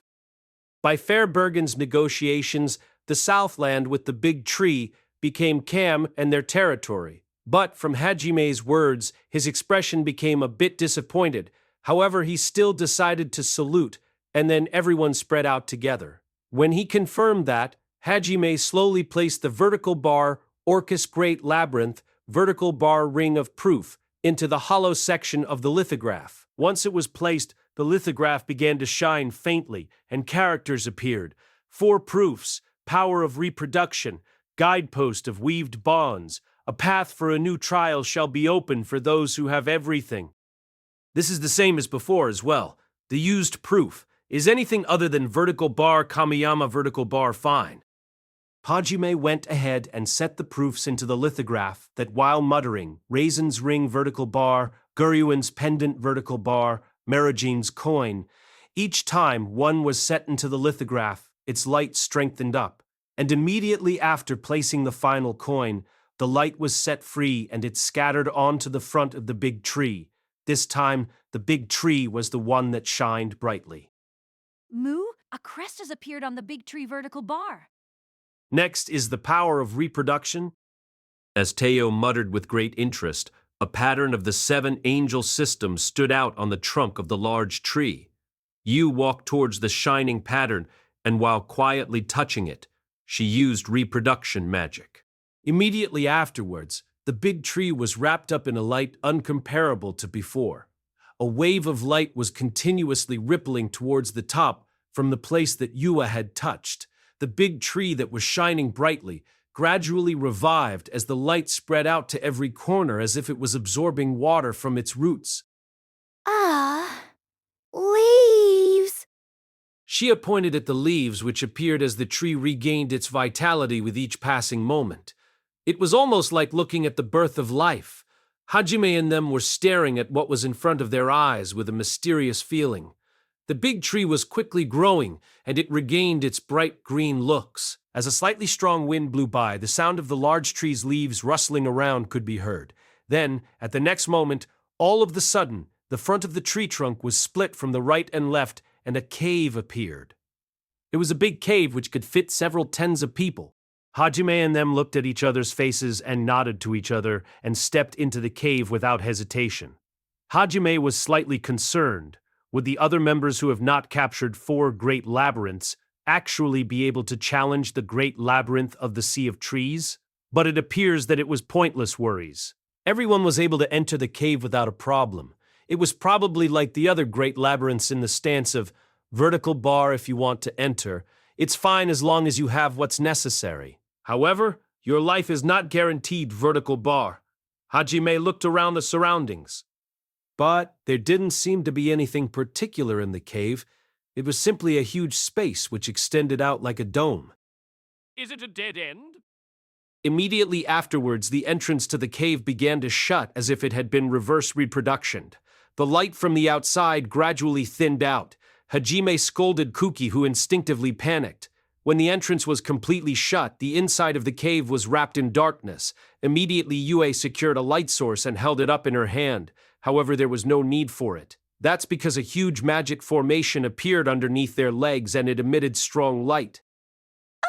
What's this? What's up?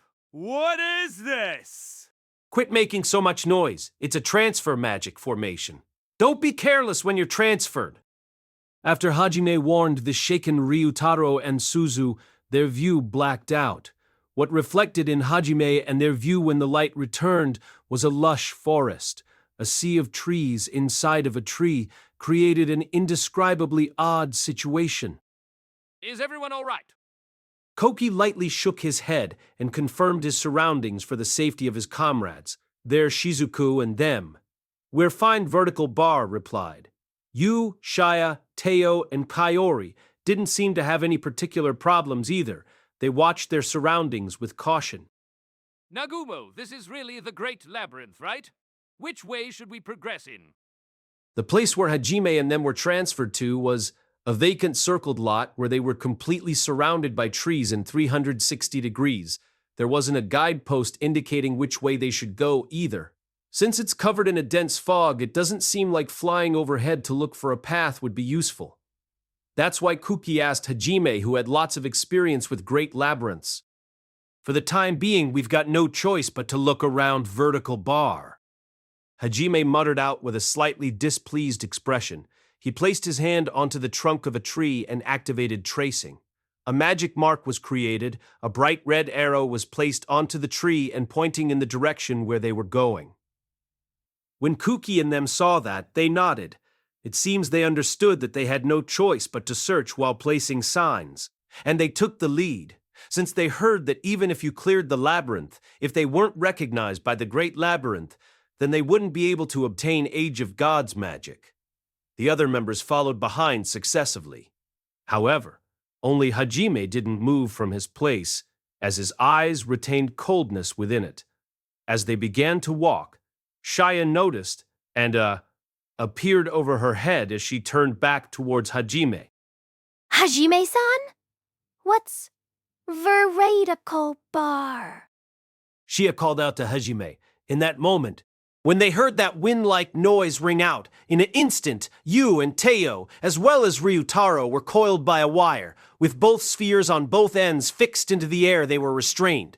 Hajime had taken out the bola from his treasure warehouse and quickly thrown them to bind them. Yue, Teo, and Ryutaro wiggled around as they struggled.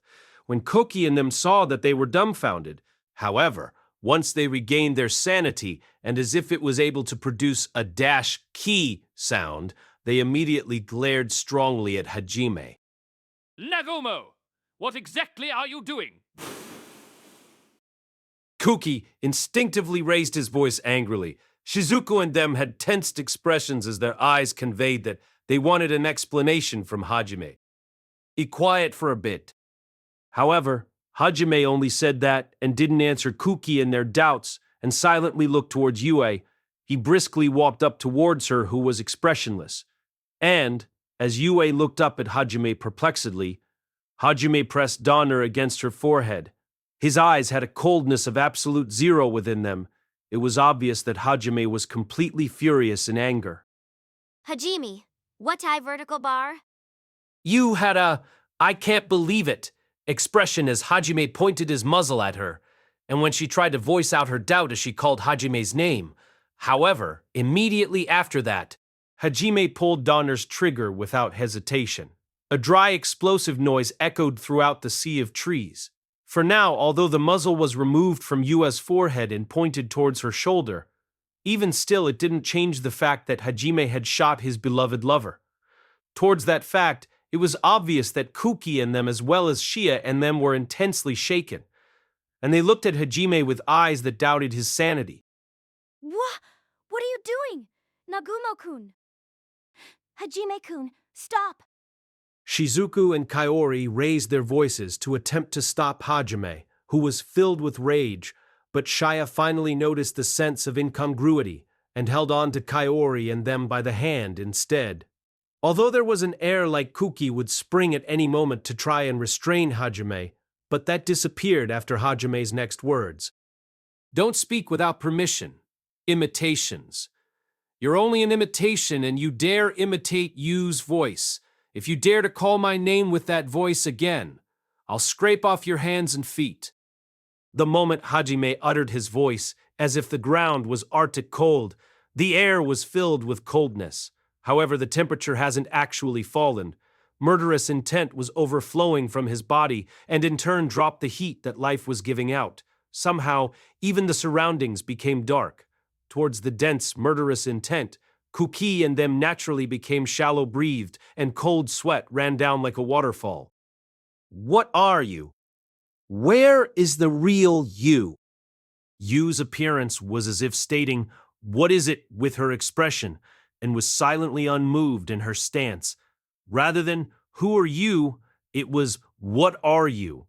This was because blood was not flowing from where she was shot in the shoulder. It was obvious that it wasn't a person. This time, Hajime shot through the opposite shoulder. However, the fake Yue still didn't change her expression. It appears that they didn't have a sense of pain. Just like Nointo, they carried an image as if they were puppets, or they may not actually have any will of their own. Are you not going to answer? No. Do you not have a function to answer? Then it's fine already. Die. This time, Hajime pointed Donner's muzzle onto Yue's forehead and used a railgun to blast her head off. Behind Yue, fake, something was splattering and scattering. Although Shizuku and them instinctively turned away from it, if you took the time to look at it, it wasn't a brain but a rust-colored slime that had scattered. Yue's fake body, which lost its head, was beginning to melt after one beat. It similarly turned into a rust-colored slime and stained into the ground. Hajime continued to shoot through Teo and Ryutaro's heads consecutively while they were still restrained by the bola. As the two people splattered Koki and them instinctively had goosebumps, but, as expected, they turned into a rust-colored slime and were inhaled into the ground just like the Yue fake slime. Chi. As expected of a great labyrinth, starting right off the bat. Hajime cursed out as he holstered Donner. Hajime-san, Yue-san, and Teo-san, or... They must have been transferred to a different location from earlier. There was a slight sense of the feeling when our memories were being searched by Age of Gods magic. The rust-colored slimes who obtained the memories used their mimic abilities to disguise themselves. It felt like they had openings from behind. Hajime's expression distorts into a bad mood as his lover turned into soup. Shizuku and Suzu nodded as if they felt admiration as they heard Hajime's guess. I see.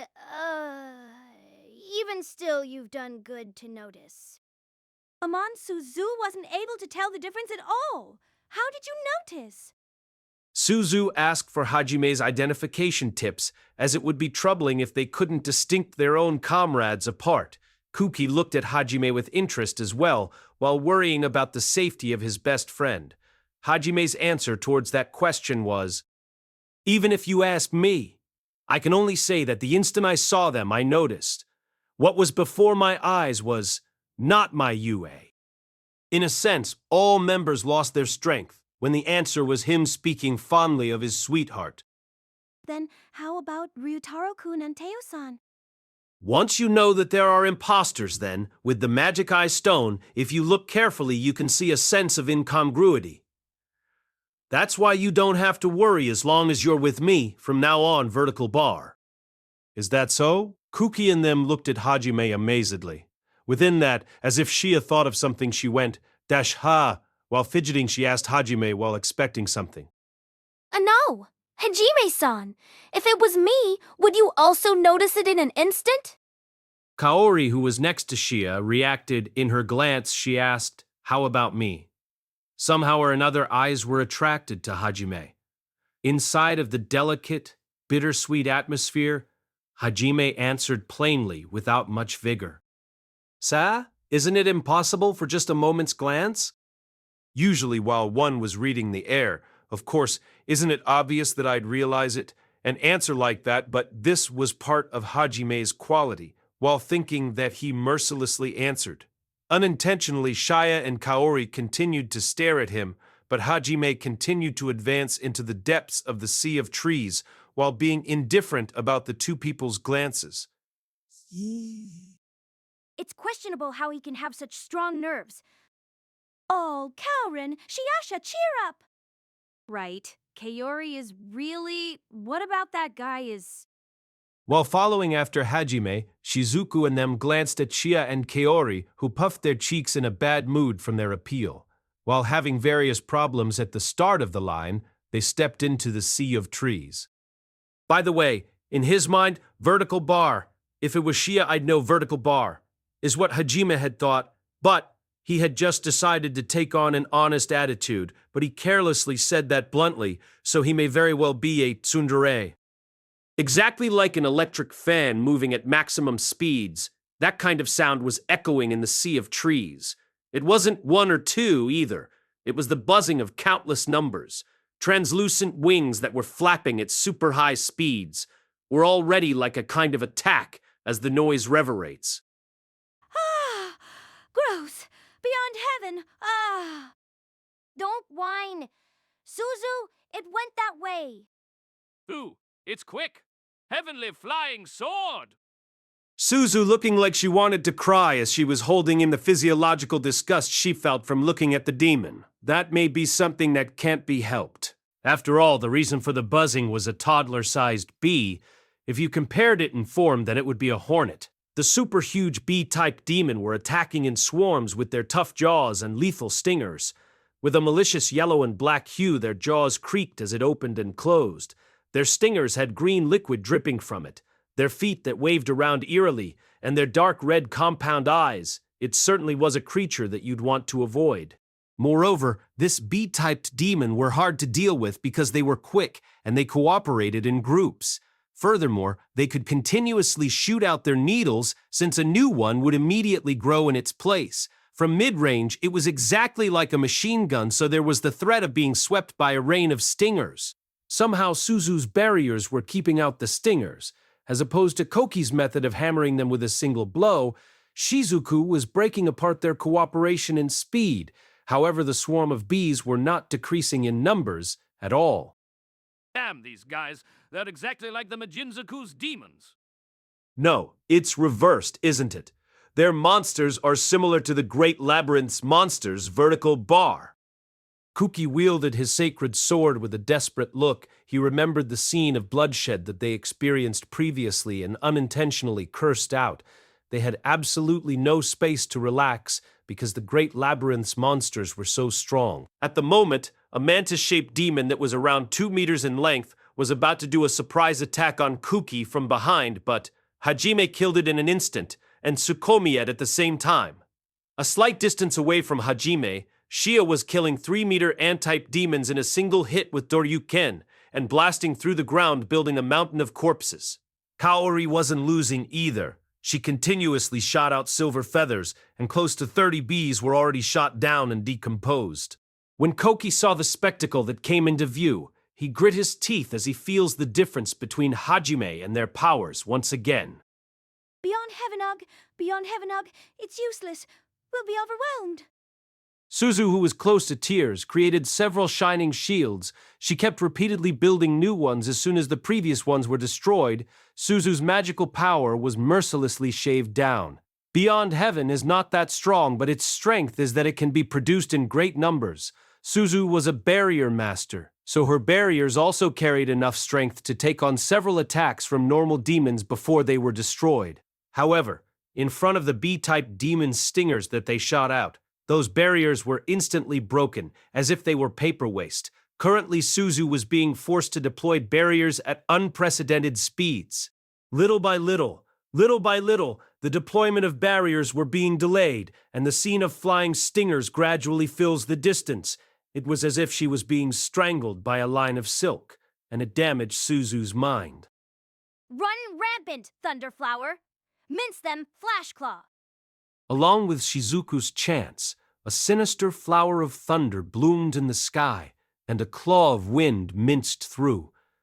She demonstrated her black katana's abilities on the approaching B-typed demons. With her sharp swordsmanship, she was certainly feeling the feedback of the demons being torn apart. With Shizuku being a speed fighter, being paired up against the bees was a good match. While disturbing their cooperation with her free movement skill, no rhythm, one by one she was sure to slaughter them.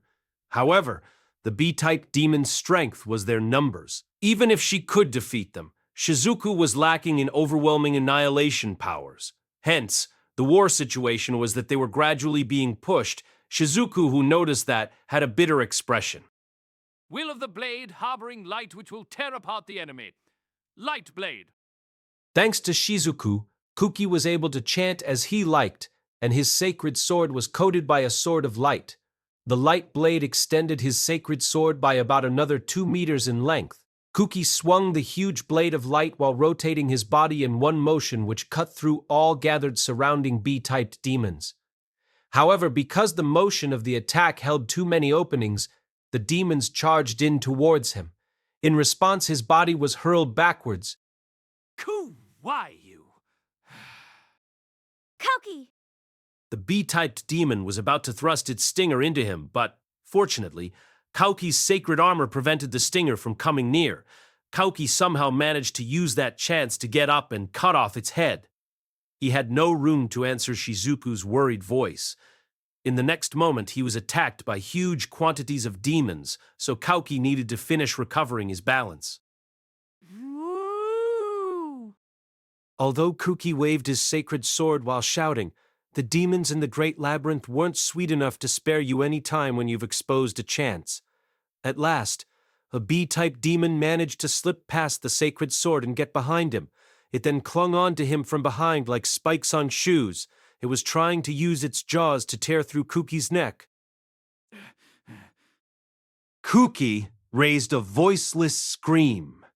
In that juncture, the moment when the bee's jaws were about to pierce through Kuki's neck, a flash of light surged out from the side as it cut through the sky and easily blew off the B-type demon's head off. Kuki, who was unsteady due to the after effect, ignored the heat that he felt on his neck and separated himself from the remains of the B-type demon that was clinging on to him. Although it was a narrow escape from death, Kuki's cheeks cramped as more demons swarmed him. I'll be overwhelmed. You was convinced. A voice that had no sense of panic was heard in Kuki's ears. Don't move, Amanagawa vertical bar. Immediately afterwards, countless meteors fell down upon the B-type demons and mercilessly trampled them.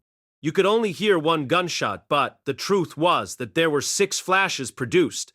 The shining red spear of light pierced through all demons in the line of fire and killed them instantly. In addition, the bullets were shot out with well-thought-out trajectories. They went through the air and collided with the other bullets, and with that slight change in angle, they efficiently pierced through more demons. According to their viewpoint, it almost seemed as if the enemies voluntarily jumped into the bullets. Such special technique could be called an admirable performance. The demons which were giving Kauki a hard time were overwhelmed by Hajime. The bullets were continuously spinning and reloading one another. In addition, Donner and Schlag shot out when they fell into confusion.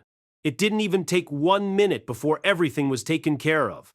It was instant killings. Hajime, who annihilated the B-type demons in no time at all, holstered Donner and Schlag as if nothing happened. He approached the defeated monsters as Kauki and them were stunned. It doesn't seem like there's any meaning even if I ate them. Eat? Nagumo-kun, you intended to eat this? Seriously? Instinctively, Shizuku asked after being influenced by the previous act of devastation. Did I not say it before? If I eat a demon which is equal or higher than me, I can take in the opponent's inherent magic for myself. In the abyss, the only thing there was to eat were demons. Ha! You guys shouldn't copy me. Without a doubt, you'd die. Even if you didn't say it, we wouldn't. Hearing it once again is truly sublime. Shizuku was looking at Hajime with a complex expression. He's really reliable since he's helped them countless times by now, but she was reminded once again of where that power came from was through a sublime experience. She was lost on whether she should honestly feel admiration or not. But Why aren't you eating this thing then? Now, as for Suzu, Suzu doesn't want to see such a predation scene, so you don't have to eat it, but I just said it just now. There's no meaning unless they're equal or higher than me. The guys around here are all small fries, vertical bar. oh, I see. For Nagumo-kun, this monster is a small fry. I see. Ha Suzu, I understand your feelings, so don't break. Please come back, vertical bar. Suzu, who was giving a dry laugh as if slightly broken, and Shizuku was sighingly asking her to regain her sanity. Within that, only Kuki was staring at the remains of the demons that Hajime had created while tightly grasping the sword in his grip. For himself, the enemy was powerful to the extent where he had almost lost his life, but Hajime evaluated them as if they were just stones on the side of the road without any value. He felt unpleasant from their difference in ability. Although he was trying to pretend to not notice, dark emotions were beginning to swell up again within his heart. Hajime glanced over at Kuki, who was standing still silently. Amanogawa vertical bar. Well, what is it? For now, just think about finding your childhood friend. Being worried about this and that, it'll be fine as long as you do what you have to do, vertical bar. You're right, we have to quickly find Ryutaro and them. Although he stuttered somewhat, Kuki nodded firmly towards Hajime's words. He braced himself again to search for his missing childhood friend. After Hajime was glancing at Kuki like that, he seemed to have lost interest and averted his glance. As a matter of fact, Hajime had clearly understood what Kuki was feeling. Inferiority complex and frustration, jealousy of strength, they were emotions which Hajime had felt once before. He never thought that Koki, who had everything, would be feeling that way towards himself. It was a rather ironic subject. As Hajime was thinking about such things, because he had no feelings to consider for Koki, he was simply through with it. The words from a while ago that Hajime set out was already a big treat. Hajime-san, the other side was cleaned up vertical bar. Fuyu, this side is done 2 vertical bar. In the meantime, Kaori and Shaya, who finished dealing with the demons, came back. All right, well then, shall we depart? I think that if it's Yue and Teo, then it's all right, but we should still regroup with them as quickly as possible. Sakagami is, whatever happens, happens vertical bar. What? Aren't you treating Ryutaro too crudely? Say, I know that your lover is important and all, but... From what Hajime said, Shizuku had a troubled expression as she tsukomied. The party advanced through the interior of the Sea of Trees to look for their companions who were separated from them. A roar shakes the ground in the Sea of Trees over and over. Creatures which inhabit it were desperate to escape from the center of the explosion while panicking. Aura! I'll destroy this forest! Get out of my way! Among the sounds that roared consistently, you could hear a scream. It was Hajime's voice. Incidentally, it is Hajime who bombs the Sea of Trees in the present while scattering the roaring sound. A vein on his forehead is showing while he uses Orkan in both hands and randomly shooting rockets and missiles. Hey, Hajime-san, any more is... That's right, Hajime-kun. I'm sure that demon has already died too, and... Without hiding his anger and frenzy, hundreds of rockets and missiles were already shot by Hajime, who keeps shooting cluster bombs with the crossbits from the sky in the forest, while Shaya and Kaori flustered to restrain him. However... Well, what? It is nothing. I'm sorry to bother you. The two retracted their previous remarks immediately because Hajime looked back with bloodshot eyes. Ooh, scary! Shizu, stop him! Do not say the unreasonable, Suzu. I do not want to die yet. I think it's also reasonable why he is angry. Shizuku gives out a sigh while she's calming Suzu, who is clinging to her. She looks a little to the side. There was a crouching figure that was suppressing his own eyes with both hands while weeping. My eyes. Damn it, Nagumo! What are you doing so suddenly? A voice of agony is raised like a kernel from somewhere. It was the state of a person who got his eyes busted. Also, according to the words, Kuki's eyes were pierced by Hajime, who used his fingers like scissors. So why is Hajime so mad that he burned the forest and crushed Kuki's eyes? After Hajime and the others fought a B-shaped demon, they searched in the sea of trees for approximately 30 minutes. It was because of the encounter of a certain demon. The demon was a monkey type which attacked in crowds. The attacks flew from all angles freely by using the trees as a foothold, and it was fairly troublesome. They were equipped with sword and clubs, etc., though it was unknown where they got these weapons. Kuki, Shizuku, and Suzu were fighting the monkey demons and were played around with the tricky movements of them. Naturally, the monkey demons were not Hajime's enemy, as one would expect. Hajime, who wanted to join with Yue as fast as possible, let Kuki's group spar with the enemy to some degree. Is it possible that the monkey demon has some intelligence? The monkey demons tried to take hostages. However, for Hajime, the thinking of that degree was too shallow. The monkey demons that tried to take a hostage were all killed. In those circumstances, the monkey demons realized that they are no match and tried to withdraw. However, it accidentally made the wrong choice. It was the worst decision they could have made. The main cause is the peculiar magic of the monkey demons. Mimicry. It is the same one as the one from the rust-colored slime which made Hajime angry. They also got the information of Yue's group, and it is possible for them to disguise themselves as the companions which Hajime's group was separated from. However, unlike the rust-colored slime, the monkey demons were more intelligent. In other words, it is possible for them to mimic actions which would disturb the others. They were able to think of that. As a result, they used mimicry. It was to be used against the most dangerous enemy with the person they value the most. It was the lowest method to shake them up. The monkey demons dragged their brethren that used mimicry from the back of the bush. Its appearance was that of Yue. The figure that was dragged along was badly bruised with an unladylike appearance. Because it is based on the information of the teleported team, the appearance is exactly the same as the real one. Of course, Hajime was able to see through the mimicry of the rust-colored slime before, so he obviously knew it was not Yue. Still, even with Yue's nudity and miserable appearance, you can't tell the difference between the fake, a real thing. When closing in the distance with his instant movement, Kuki's eyes, which almost looked at the mimicry-U, were crushed. At this point, though, Hajime has already started losing his temper. It was still enough for his reason to work. However, the monkey demons, despite their high intelligence, couldn't read the mood. They hit the mimicry-U in front of Hajime with a smile. In addition, the mimicry demon was imitating Yu's voice. Hajime, help me vertical bar. It became a serious matter because of that. At that moment, everyone heard it. Buki was heard and something snapped. And now, you can see a part of the sea of trees surrounded by flames of hell. The scorched field, which was 500 meters in every direction, was already complete. If you look here and there, you can see carbonized humanoids.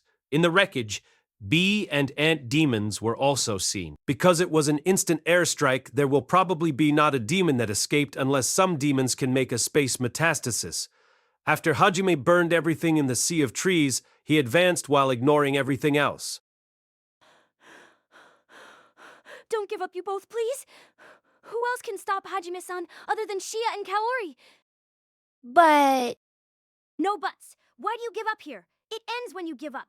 Hora, do your best. Hang in there. You can do it. You can do it. A maiden in love is invincible. The words from Shizuku, reminiscent of some coach, inspired Shia and Kaori.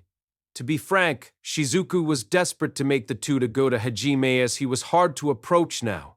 Without knowing the real intentions of Shizuku, Shia and Kaori nod to each other and jumped at Hajime while he was reloading Orkan. Hajime-san, leave it at this. That's right, Hajime-kun.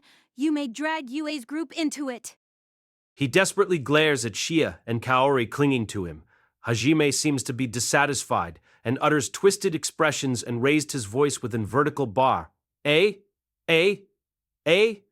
The appearance was, no matter how you look at it, one of a person that wanted to free his head. However, as he sees the two going, nay, nay, he regained his composure after a while. I understand. For now, I'll leave it at this. I feel refreshed after shooting. Hajime relaxed his shoulders and called back the cross bits and put them away along with Orkan into the treasure box. Shia and Kaori regained their composure and let out a relieved breath. My bad. I made you take care of me. I also got mad at their methods. It was inevitable. And really, it was the worst. In a sense, it was expected from the Great Labyrinth. When Hajime regained his composure, he showed a wry smile. The two shaked his head while shaking their own heads in denial. When Hajime was talking in the background of a part of the sea of tree that almost turned into wasteland, Shizuku stepped forward while having a cramp on her cheek. Naguno-kun, if you calm down, could you do something about Kuki? With the words, vertical bar. Ha! Now that you mention it. Hajime turns around to Kuki. Kuki was shedding tears while sobbing. His appearance was indescribably pitiful. Kaori immediately used recovery magic when it was suggested by a glance. This feeling... Is it recovery magic? Oh, I can see light. Kuki is liberated from the pain in his eyes and is looking joyfully. In addition, when Hajime, who is the ringleader of the pain, is spotted, he lifted his eyes and raises a voice of protest. Shizuku explains the situation and the other party shows a dissatisfied face. You see, Amanogawa, though I am at fault, I couldn't hold back.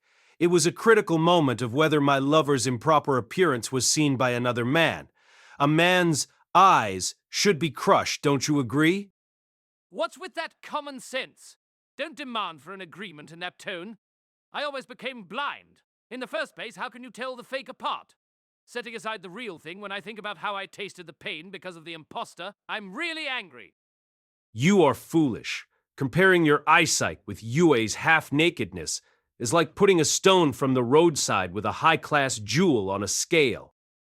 My eyes aren't roadside stones. Kuki objects to Hajime and shows resentment towards him. While Hajime wards of his remark, he goes back to his search. While not taking notice of the other party, Kuki begins to get Shizuku and Suzu try to soothe the situation. In a certain meaning, they were indebted to a familiar girl. It was an unpleasant common point. At that time, Hajime caught a presence with his sign perception. It will come at the speed of a small run.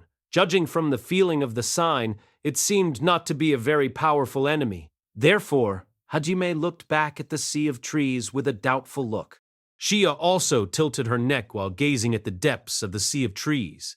Kuki also guessed that something approached them while looking at the manner of the two. It was a creature that resembled a goblin, while it made a rustling sounds. It had a dark skin with an ugly and distorted face. It wore a rag and was about 140 centimeters tall. The goblin made a guga sound when it saw Hajime's appearance. Thought it cried with a somewhat excited voice. Its movement stopped as it was startled by its own voice. It stopped and looked at Hajime. Because of its face, murderous intent was released. In fact, it looked that way to Kuki. Because he was not playing an active part in battle, a feeling of irritation was felt by him, and he made a rush to the goblin. He closed in the distance in the blink of an eye with his holy sword in hand. However, the goblin, which life was almost nearly cut, for a moment its glance turned to Kauki, but it still did not show any behavior of taking a defensive action. In an instant, even if Kuki had some doubts about it, he swung his holy sword down, because you couldn't be careless against demons in the Great Labyrinth. At that moment, when the holy sword cladded in light, almost cut the strange goblin in two. What are you doing, idiot? Nabubera? Hajime, who caught up in a moment, kicked Kuki away with a rolling savate. A strange scream was raised and Kuki disappeared in the interior of the sea of trees, as if being run over by a dump truck. Despite the demon before them, Shizuku was dumbfounded by the action of an ally getting blown away by a rolling savate. She couldn't overlook the action, lifted her eyes in anger, and rushed over to Hajime. Wait a moment, Nagumo-kun. What was that for? No matter how you look at it, it was unreasonable. Kuki merely wanted to defeat the demon. That's right. Or rather, is Kuki-kun all right? We must go look for him immediately. Shizuku and Suzu turned a look of criticism to Hajime. Shia and Kaori also did not understand the reason for Hajime's action. However, Hajime did not hear their voices. He only gazed at the goblin in front of him. In her eyes, Kuki was kicked away by Hajime's rolling savate without reason, and Shizuku put herself on guard against the existence of the goblin. Kuki turned up from the back of the sea of trees while rubbing his arm. Apparently, he seemed to have been all right. However, it seemed he was going to jump at Hajime, while anger was emitting from his whole body. Nagumo, why did you do that? Why did you get in my way? The situation is different from a while ago. Don't make excuses. To protect a demon, are you sane? It's not a demon. What did you say? Without reacting to Kauki's anger and ignoring his muttering, he kneeled in front of the still-standing goblin. All members were astonished by the action and are doubting him more and more. Only Shia noticed something and muttered, "No way, Hajime, who is meeting its eyes on the same level, says some words that startle the others." "You are you, right?" Kugya. What the... While Kuki and the rest were standing there with open mouths, Hajime did not hesitate and took the goblin's hand and muttered vertical bar U. The goblin, with a joyful cry, answered, "Gugya!" Hajime-san, I would never have imaged it would be Yue-san. I can only see a demon. I can only see a demon. Is it really you? Shia and Kaori raised a voice of doubt while looking at the goblin in front of them. The goblin begins to cry out/complain to Hajime with vertical bar Gugya, Gugogo, Gyagya vertical bar, while looking at both of them. Its shoulders dropped because it is not able to talk with them. However, Hajime is there. There is nothing impossible for the man who loves Yue.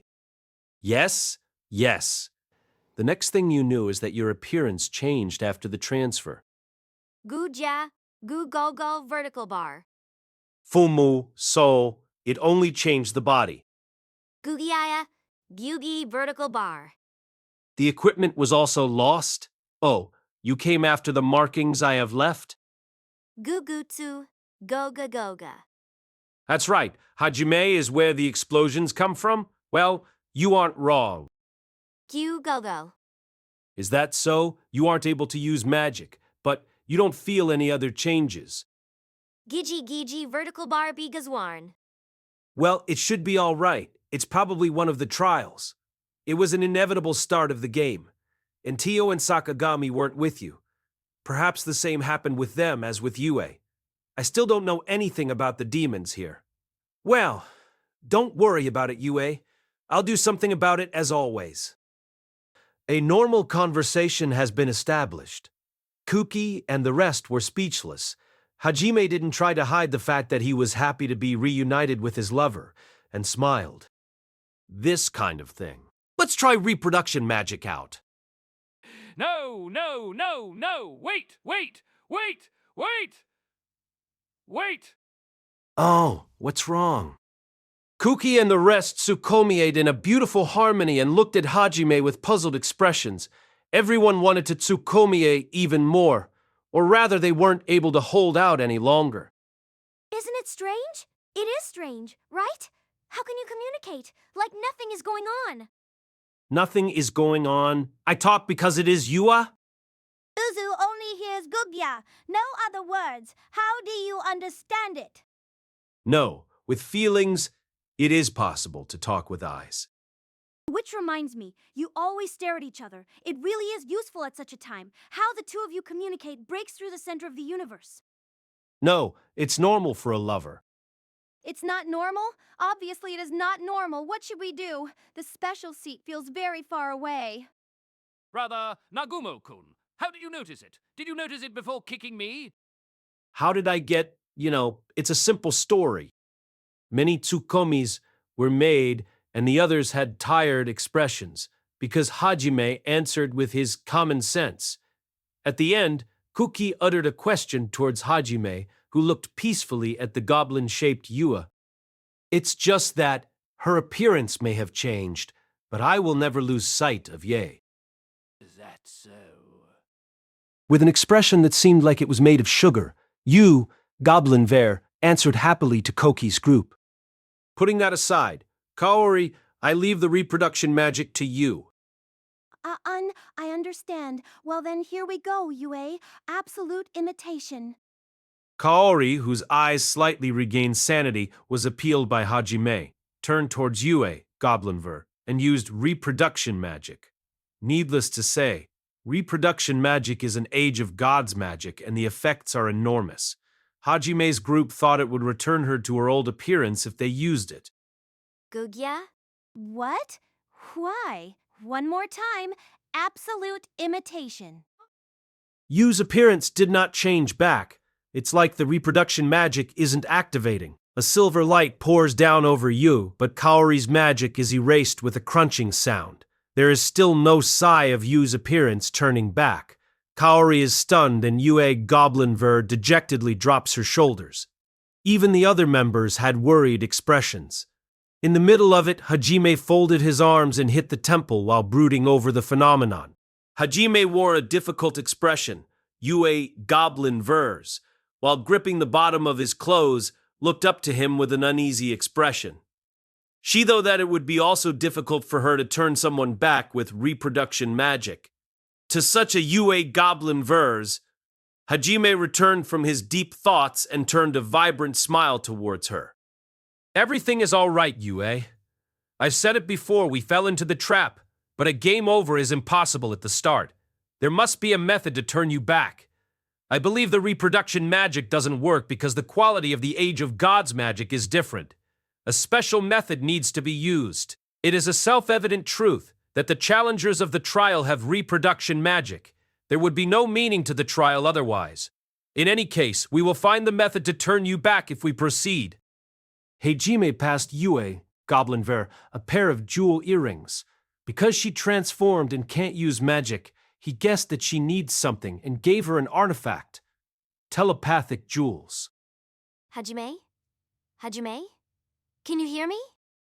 Then, a lovely voice affected the space, the same way as Tio's transformation into a dragon does.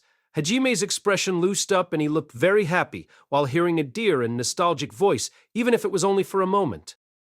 Yeah, I can hear you, Yue. Your appearance changed, but I'm glad you are all right.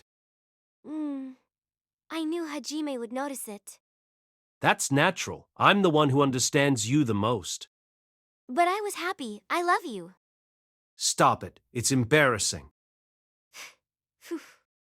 The air around them became sweet and pink, even though she was a goblin. Even if the appearance changed, they still create their own world. The eyes of the other members became like ones from dead fish. Isn't it about time? I'm glad you are all right. Kaori, 2 vertical bar. Yu-san, absolutely, absolutely. We will turn you back. For that reason, you can rely on me. Sheer, thank you. I can't fight now, so I'll count on you. Shia and Kaori somehow regained their spirit and were able to exchange words with Ye. Yu-san. Well, I'm sorry about a while ago. I didn't notice it was you, almost injured you. Don't worry, it was inevitable, and I believed I wouldn't get injured. You see? Is it about me? Even from the hero, Hajime would protect me.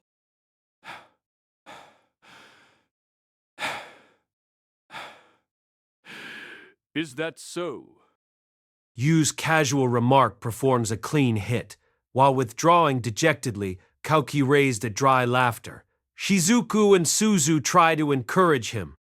Well then, to change Yue back and find Tio and Sakagami, we should push forward and quickly conquer the labyrinth. With Hajime's command, the party proceeded to advance in the sea of trees once again. Hajime-san, even I see it. That is Tio. I also understand it. No matter how you look at it, that is Tio. Rather, it would be a serious matter if it wasn't Tio. Unmistakable, that is Tio. Hajime and the others turned their eyes towards the filth they see. After 30 minutes, they joined up with Yue. They saw a group of goblins. The group assaulted one goblin with kicks and punches. However, there was no intention of killing it, and an atmosphere like bullying was there.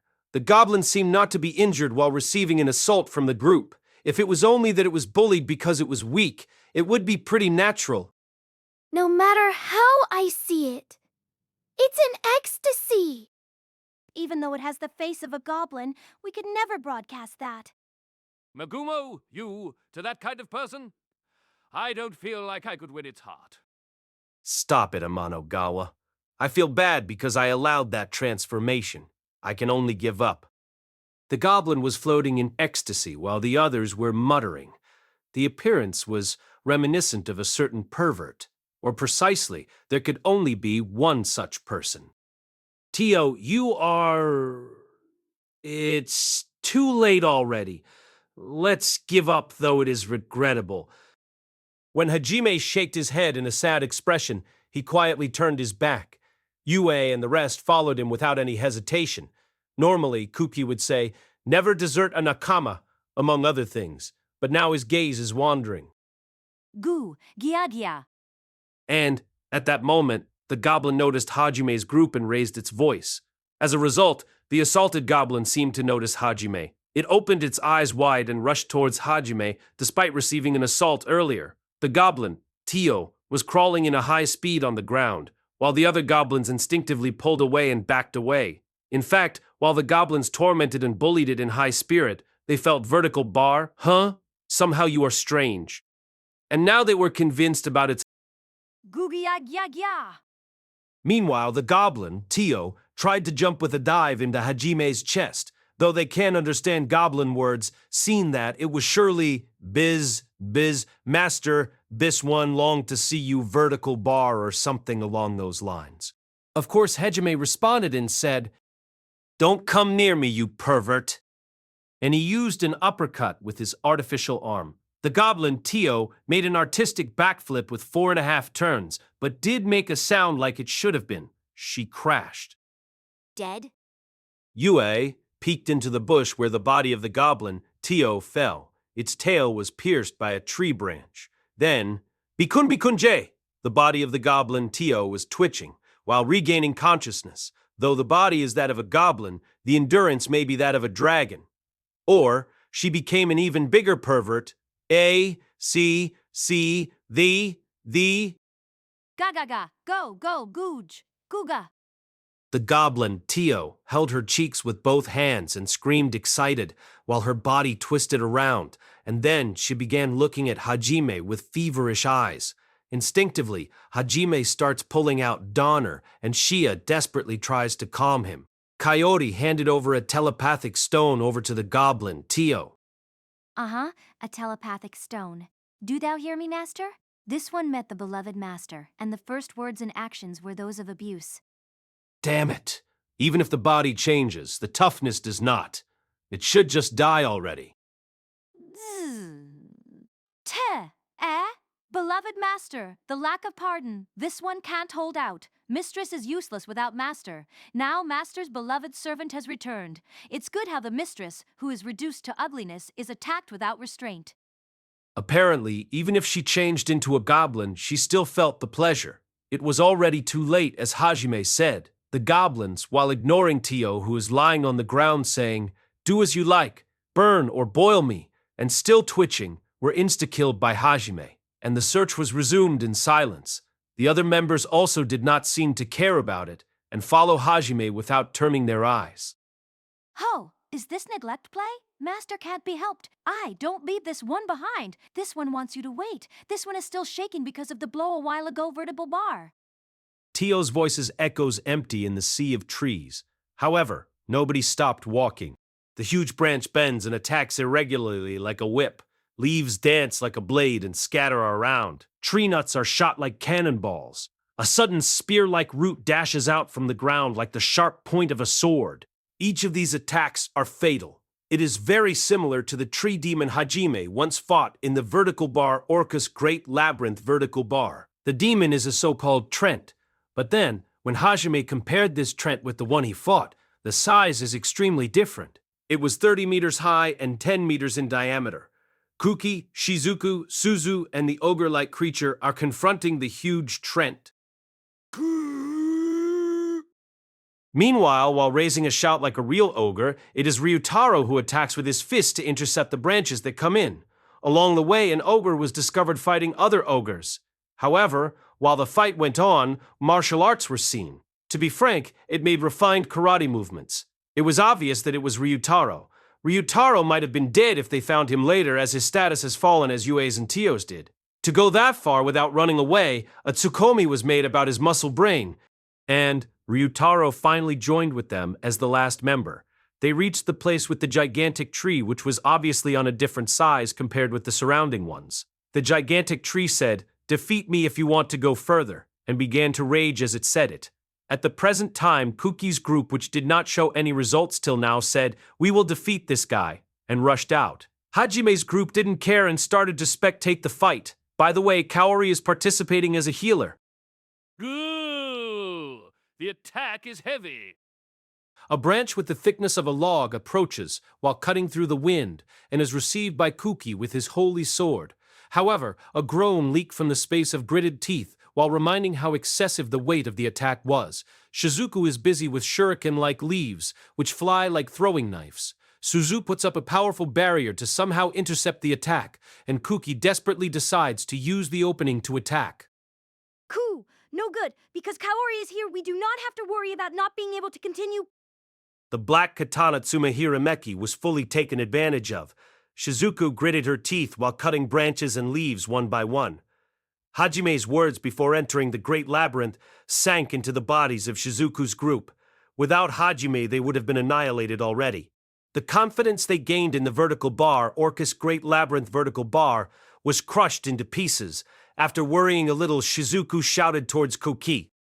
Kuki, use supreme destruction. No, it's not good. The chant is too long. It's all right. We will defend you without fail. Believe in us.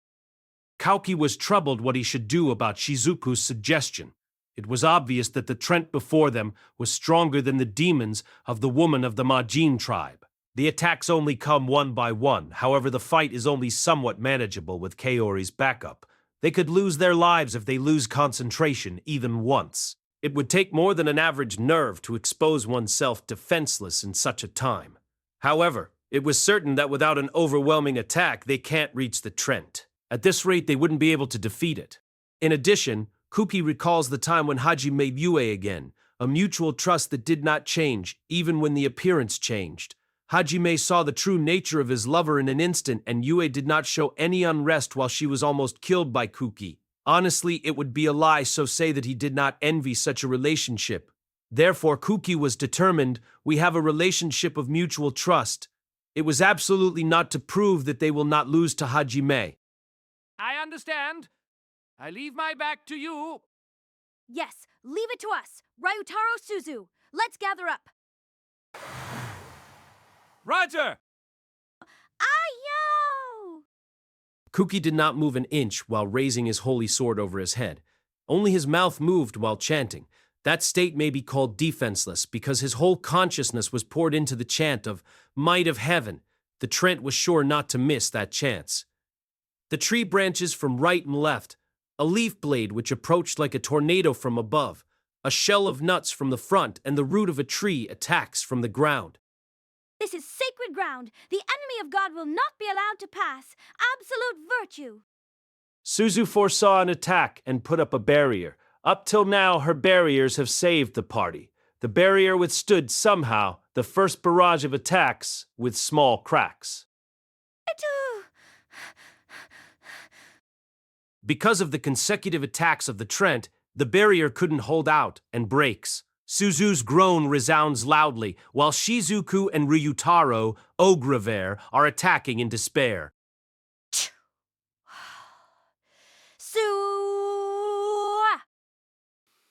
Oh! They were badly bruised in an instant because of the offensive waves of attacks. They intercept every attack with their skills, while screaming and roaring. Though 2 people get damaged and blood spilled out, they didn't let any attack pass to the back. Kaiten. With only one world echoing on the battlefield, Suzu's wounds are healed in an instant by Kaori's magic. Though Kaiten is a recovery magic for multiple targets, its effects are already above the advanced level. Most wounds are healed in no time. After getting Noito's body, Kaori was inspired to create new healing magic. It was possible to heal with regeneration magic. However, the magic consumption from the Age of Gods magic is larger than normal magic. Suzu puts up a barrier again and earns a few seconds. However, it gets destroyed again. Shizuku and Ryutaro put their lives on the line again. Kaori immediately heals their damaged bodies, and Suzu puts up another barrier. They repeat this 3 times. Finally, from Kuki's body, a huge amount of magic gushes out and covers his holy sword. The holy sword is cladded in light like the sun, and Kuki takes a deep breath and... Everyone, here I go! Supreme Destruction. He unleashes his trump card, his strongest magic. A huge torrent of light strikes the ground and flies forward. A leaf blade is blown off. The tree branch gets eliminated. The bombardment of the nuts is swallowed and the Trent is hit directly. The roaring sounds and light explode while the surroundings are dyed white. I did it! Kuki gives a smile of satisfaction and shouts, "Ah!" He raised the flag. Hajime watches in the back while stuffing a small cake into his mouth and mutters, "The flag was certainly raised. The light and dust clears up, and the Trent is unhurt." It's a lie, right? Kuki is stunned and makes a lifeless voice. It wasn't only Kuki. Shizuku's group also were shocked because Kuki's last resort was useless. The Trent lets out murderous intent towards Kuki's group and starts attacking in waves again. Supreme Destruction is a power like the name says, a power worthy as a hero's trump card, a magic of the highest grade. Kuki came as a beginner into this world, leveled up, gained experience, and was able to slaughter all enemies with his special technique. However, the Trent emerged unscathed from the dust. Impossible! Kuki was unable to move because of that fact. Shizuku realized something and raises her voice. Kuki, look at that! It wasn't a direct hit! Eh? Eh?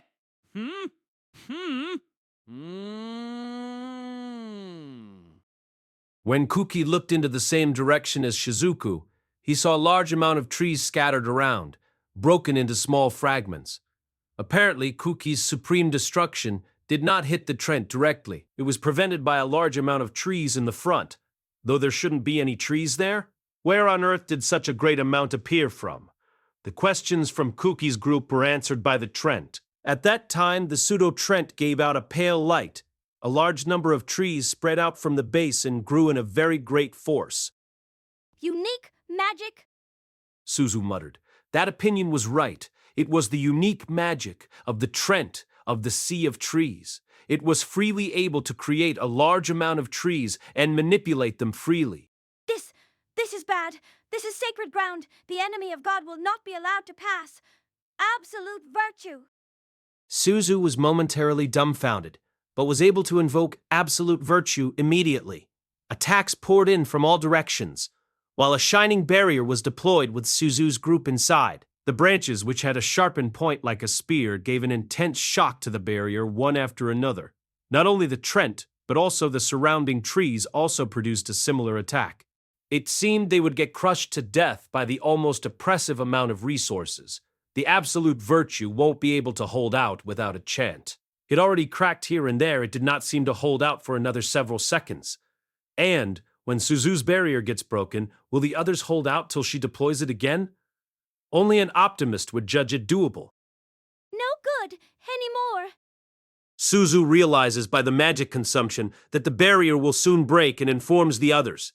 Kuki looks at Suzu. Then I have to use limit break to survive. He made his resolve. There is no choice but to accept that they need to use 2 of their trump cards directly at the first stage after entering a great labyrinth. However, after guessing Kuki's intentions, assistance came from the rear. Forever engraved.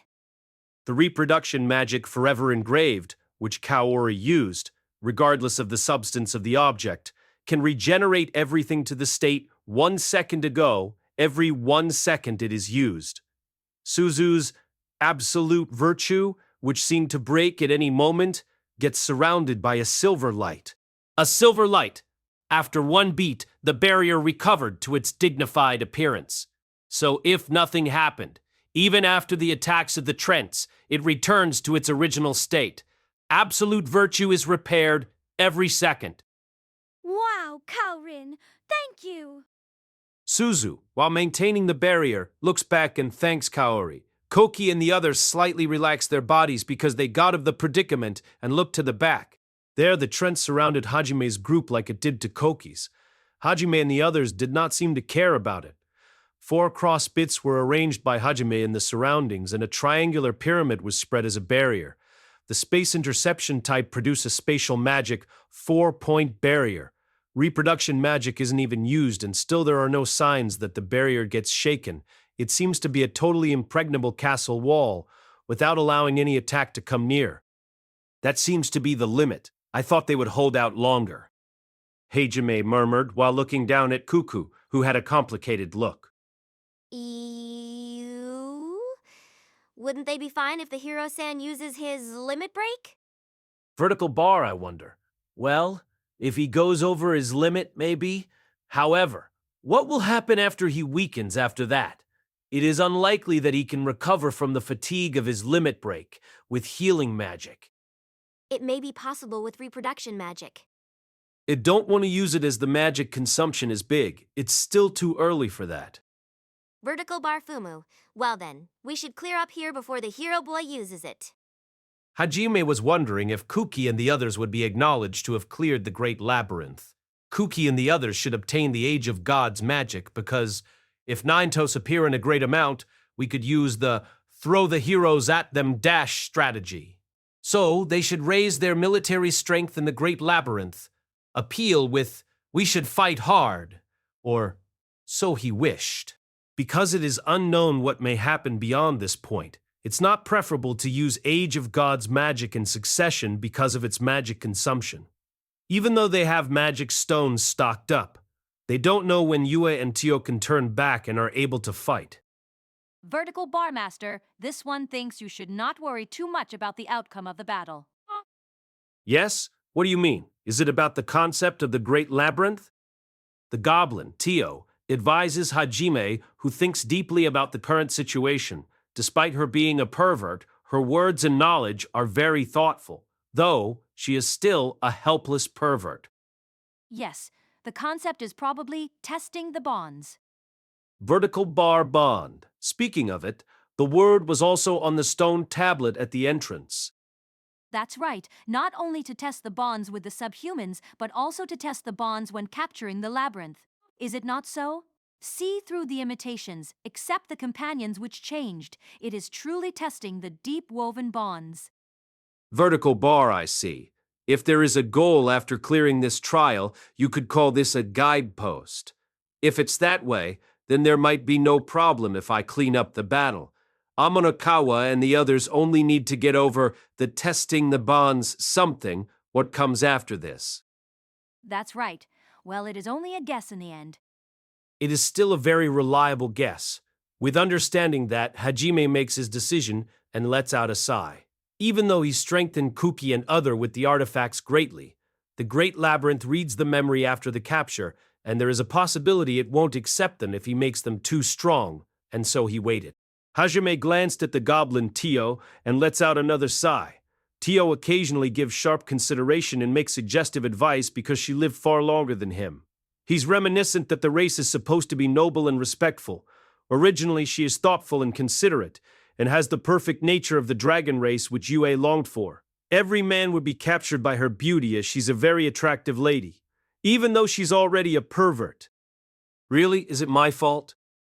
Hajime worried in his mind, and he looks at the goblin, Tio, and regretted it. Vertical bar Mew, Master's look of pity at this one. Ha ha! This is in itself already, Mistress is no good without Master. Tayo's wriggling with her goblin body gave out unpleasant feelings. Hajime looks at the Trent, which attacks without restraint but still can't tear Suzu's absolute virtue, and Hajime's 4-point barrier. In addition, it still generates more trees. The surrounding view was already filled with trees. Taniguchi P1L burn everything now. Don't undo the barrier if you don't want to die. Eh? Hajime warns Suzu before unleashing an attack while she is defending from attacks from all directions. Suzu suddenly answers, dumbfounded, with a great voice. Kauki and the other turn dubious expressions towards Suzu. The expressions will soon turn into dumbfounded ones. Outside of the barrier, Hajime throws a moon-like ring, Gitsurin, into the air and takes out a remote control with an induction stone out of the treasure box.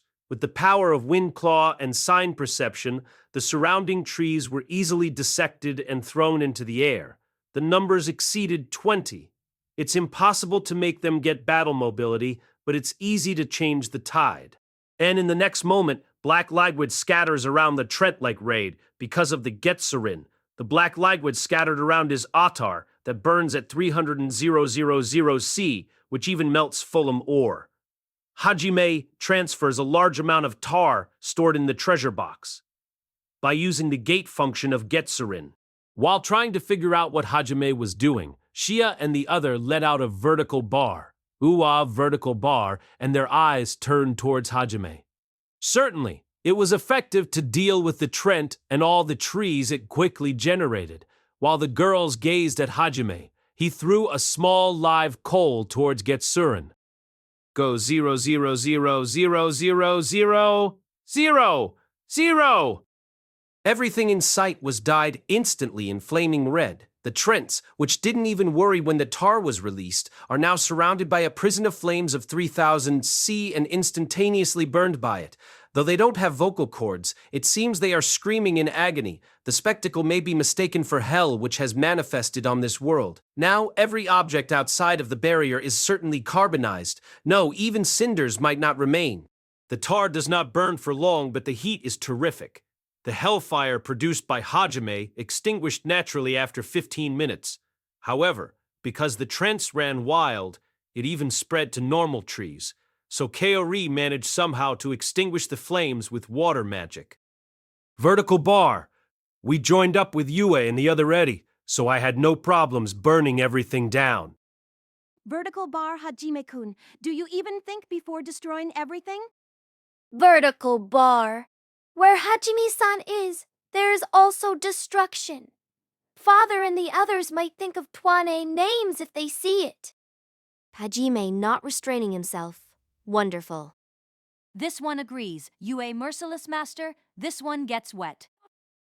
Hajime releases the 4-point barrier and walks toward Kuki and the others who have somewhat tired expressions, while Kaori turns to Hajime looking troubled.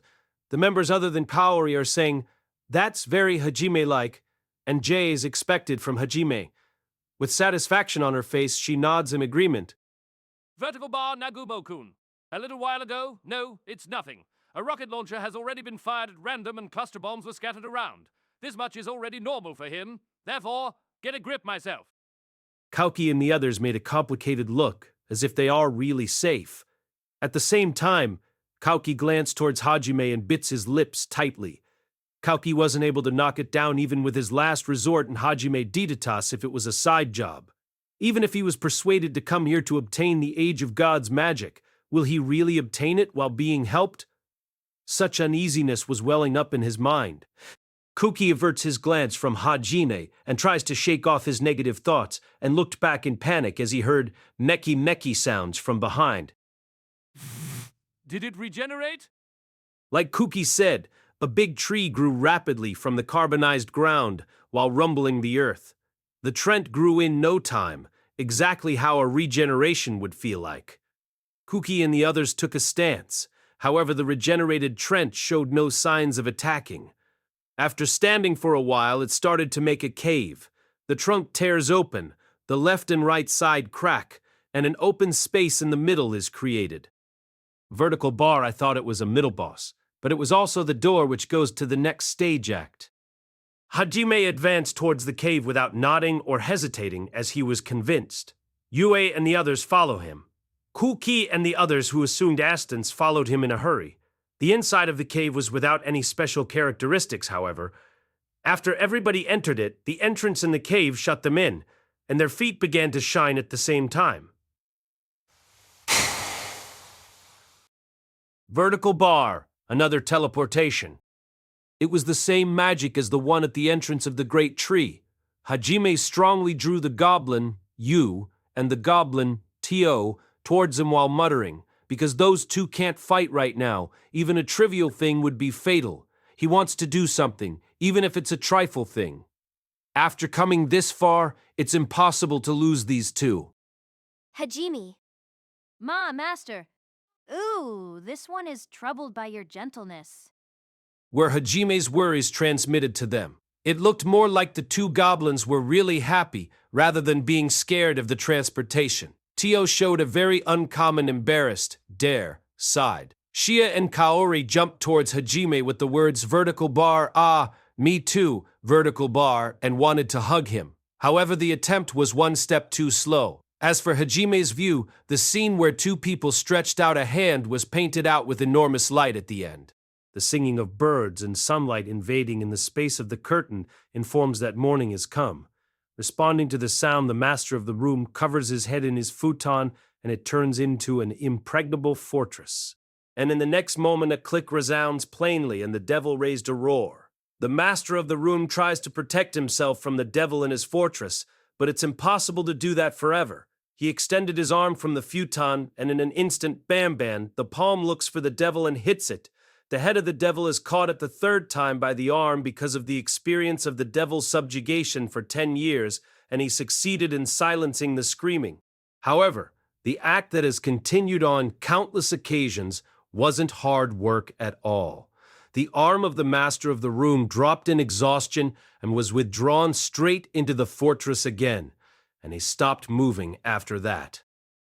Hajime, wake up! Don't go back to sleep! Wake up already! A familiar voice is heard from downstairs. The voice of a mother is demanding to wake up. The master of the room, Hajime, has certainly heard the voice in his half-consciousness. Resistance to the bitter end. The defense of the fortress gets even stronger after saying that. Vertical bar? No good after all. Moo, now really? Every morning. Sorry. Can I count on you again? The voice of the mother is heard again from downstairs.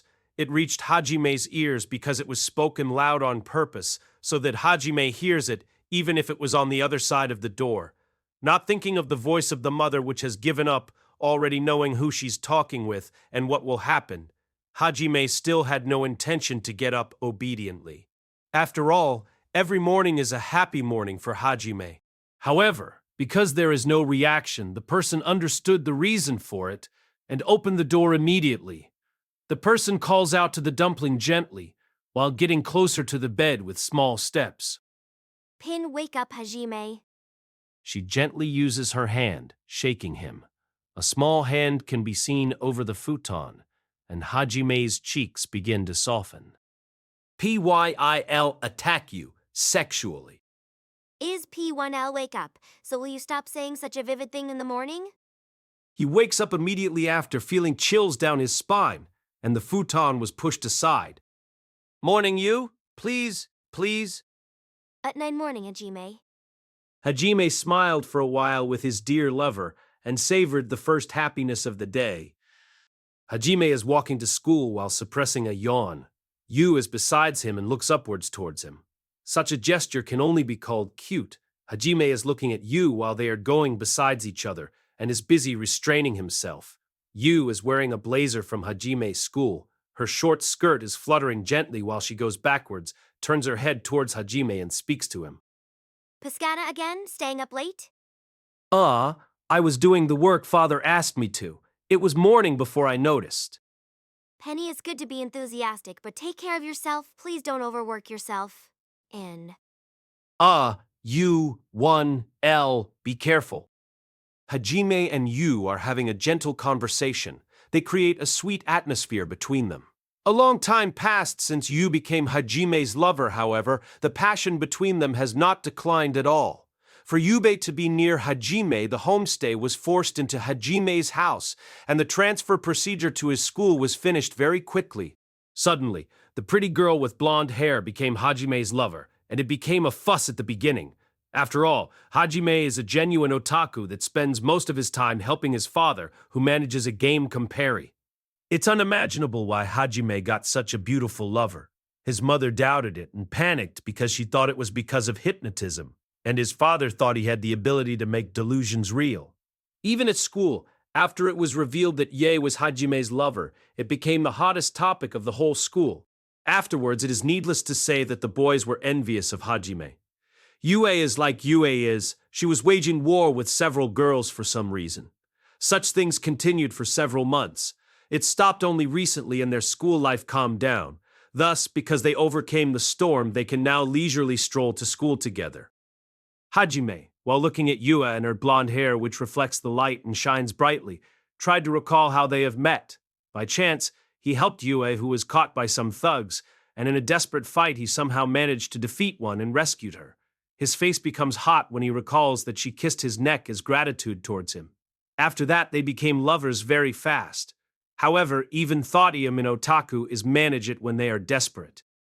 Hajime smiles involuntarily, remembers his act of rashness, but somehow feels uneasy. Huh? Where did I meet you again? Why was I at such a place? Huh? It's obvious that Yue is a foreigner and became a homestay student. That means he should have met her in a foreign country. Hajime himself remembers that he met Yue in a foreign country. However, where was that actually? He wasn't sure and his thoughts were hazy. As soon as he noticed that, those doubts came battered like being spilled from a bookshelf in his memory. The uneasiness and doubts swelled up in Hajime one after another. Hajime. Ooh, what happened? Why did you shout out so suddenly? You surprised me. Yue normally never talks in such a loud voice while commuting to school. Hajime's heart almost jumped, and he came back to reality from his whirlpool of thoughts. After that, Hajime looks at Yue, who has a somewhat sulky expression. Because you ignored me many times when I called you. Vertical bar. What? Really? Sorry. I was thinking for a moment. Yue turns around suddenly in a bad mood. She was sulking, and Hajime's eyebrows turned into the letter of 8. At that time, Hajime's doubts disappeared completely. Yue shows a mischievous smile and Hajime repeatedly apologizes. She did not sulk at all. She only wanted Hajime to care about her. She was happy that her plan succeeded. To such a you, Hajime lowers his eyebrows to the character of 8 again. Can't do anything about this girlfriend vertical bar, and he wears a troubled look on his face with a smile. However, he wasn't really troubled like his expression looked like. He was rather happy. While doing a brilliant turn towards Hajime again, Yue lines up next to Hajime and says something with a small voice. Doze off. In happiness. Look only at me. That voice did not reach Hajime. While Hajime looked at Yue, who snuggled up to him, his eyes gently softened. When Hajime arrived at the school and was changing his shoes at the shoe cabinet, a soft impact is transmitted to his back. It was certain that someone bumped into him, and it was a happy feeling for any man. Hajime-san, you-san, good morning. Panas, good morning, Shaya. Vertical bar Uwa, Shaya-san, let me go. I always tell you to stop hugging me when you greet me. To take away my happiness, this is cruel. At this point, you should take responsibility and marry me. You skipped some steps. Anyway, let go. Highlight is disappearing from Yu's pupils. She stares without blinking. As for Hajime, he tries to tear off Shia from his back while not being too happy about the feeling on his back. Shia is also a foreigner like Yue and came to Japan to study abroad. Also by chance, he helped her and her family who were attacked by a thug, and she repeats to show gratitude with repeating extreme physical contact. The trademark headband she's wearing is shining in a blue color. In addition to her white hair and her innocent smile, she is popular regardless of gender, and she also has a fan club. Honestly, I am happy that such a girl is showing me goodwill, even though I am confused. It isn't so that I don't think of what would have happened if I had not met Yue earlier than her. However, there is no meaning in thinking about such ifs. With Yue as the best lover, Shia's aggressiveness is becoming a headache for Hajime. Though Shia's goodwill, which she turned to Hajime with her excessive physical contact, makes Yue have a bad mood, they get along well and they may be called best friends. That way, they aren't able to be unkind to each other, and somehow they are stuck in a dilemma. Even though Yu wants to monopolize Hajime, she shows no signs to ditch Shia, her best friend. To Hajime is their relationship mysterious. Good grief, saving two girls from delinquents and receiving their goodwill. Which gal game is this?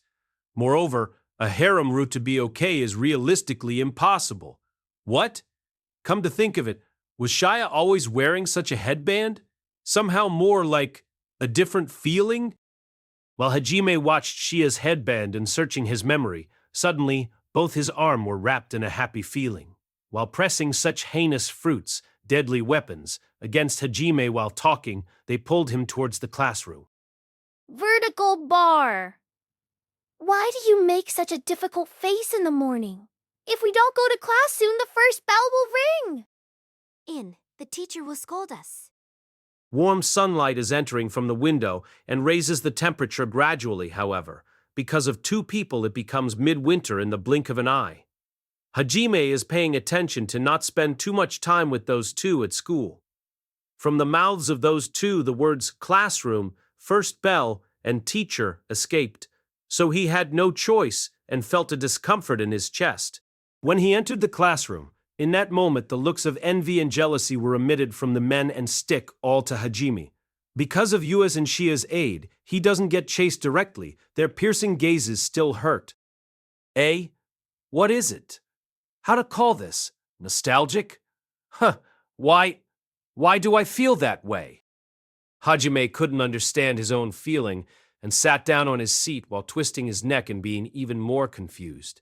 Immediately after that, one girl from the class approaches Hajime. Hajime-kun, good morning. You came at the last minute today. You should come earlier. The girl, Shirasaki Kaori, who greeted him, is not inferior to Yue or Shia, even if you compare them. She was the school Madonna before Yue and Shia came. Also, she is also a girl who favors Hajime for some reason. She has called out to Hajime often already before, but he did not think it was because she had courtesy for him. However, because Yue named herself as Hajime's lover, Kaori started to make her goodwill shown towards Hajime as she knew she had feelings for him. Because of that, it was impossible to run away from misunderstandings. Kaori came closer to Hajime with pata-pata steps which sounded happy, and Hajime showed a troubled smile. This time, however, because Hajime was caught in his thoughts, he didn't answer Kaori. That line somewhere, damn it, what is it? Why did I think of that as nostalgic, though it is the usual, today is somewhat strange? Hajime-kun, why do you ignore me? Well, have I made you angry somehow? When hearing the trembling voice, Hajime looks up and sees Kaori with a tearful expression. Hajime noticed that he had been ignoring Kaori's greeting and answered in a hurry. Sss. Vertical bar. No, sorry, that's not it. I was thinking for a moment. PM, really sorry. Morning, Shirasaki-san. Oh, my glad, unmorning Hajime-kun. And don't I always tell you I want you to call me Kaori? Kaori puffs out her cheeks and shows her dissatisfaction. Because of such a lovely gesture, all the young men that looked at Hajime were almost all shot. No, Shirasaki-san, that's a bit... It's Kaori. Call me that? Vertical bar? No, that's... Kaori. That cow. Moo! Hajime is overwhelmed by Kaori as she wants him to call her by her given name, and when he was almost persuaded to do so, Don't trouble Hajime. the savior appeared. It was Yue. Yue protected Hajime and cut in between Hajime and Kaori with an imposed stance. You came out, you, for the time being, morning? D-N for now? Morning? Kaori? While Yue and Kaori greet each other, an icy environment between them is created. They officially recognize each other as rivals in school. Warm sunlight enters from the window and it becomes warmer. However, between those two, it becomes midwinter suddenly. Cold War. The battle over Hajime between Yue and Kaori is known not only by the students, but also by the teachers. Though those two stare at each other for a while, there is no malicious feeling there. in spite of the war of love between them, those two, in a dignified manner, collide with each other openly. For Hajime, it wasn't too strange. Rather than rivals, they were like close friends, which did not hate each other, but had a Gero-like friends. Meanwhile, the bell rang, and the head teacher entered the classroom. Yue and Kaori, who had been exchanging glances, returned to their seats. Quickly, in the first period, was the English class from Tio-sensei, a beauty that for some reason likes Hajime. She is an erotic female teacher that always, without exception, sexually harasses Hajime. Immediately makes some disciplinary dismissals. While thinking that, he glares at her while neglecting the harassment, and she stops immediately her sexual harassment. For some reason, she tries to hide her expression, which is red, and her shoulders shake. Hajime got depressed because he thought she was scared of his face. After school, Hajime and Yue were walking beside each other towards a certain place. Shia, Kaori, and, for some reason, Tio-sensei wanted to come with them, but Yue cut them down with a single strike of a sword. Of course, only in a mental meaning. Because they were temporarily immobilized, only those two were able to go. The place at which they arrived at while enjoying an innocent conversation was a kindergarten. At that place, Miu, the daughter of Remia, which was mother's friend, was there, and they came for her because Remia was busy. And this picking up, until Remia comes back, became the daily life of Hajime's family, which continues since long ago. Pa! Onion! Chan! Yurimaking! Hajime and Yu went through the front gate of the kindergarten, and Miu came running to them with small steps. She was smiling with her whole face. Unconsciously, Hajime and Yu had a warm and fluffy feeling. The two catch Miu, which rushed to them and embraced her with a "Gyu." Miu, it's no good to dive/jump into us. It's dangerous, you know? Also, did you just try to call me Papa? Really, don't do that. Penta, I wouldn't mind being called Mama. Hajime almost break out in cold sweat because of how Mayu wanted to call him.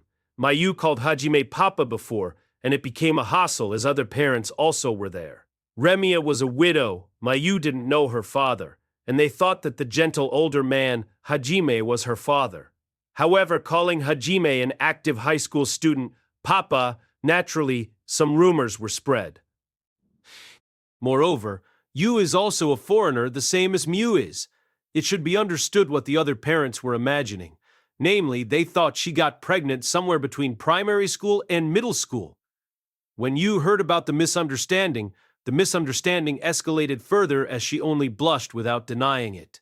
Yu imagined making a child with Hajime, but the timing for that was just too bad.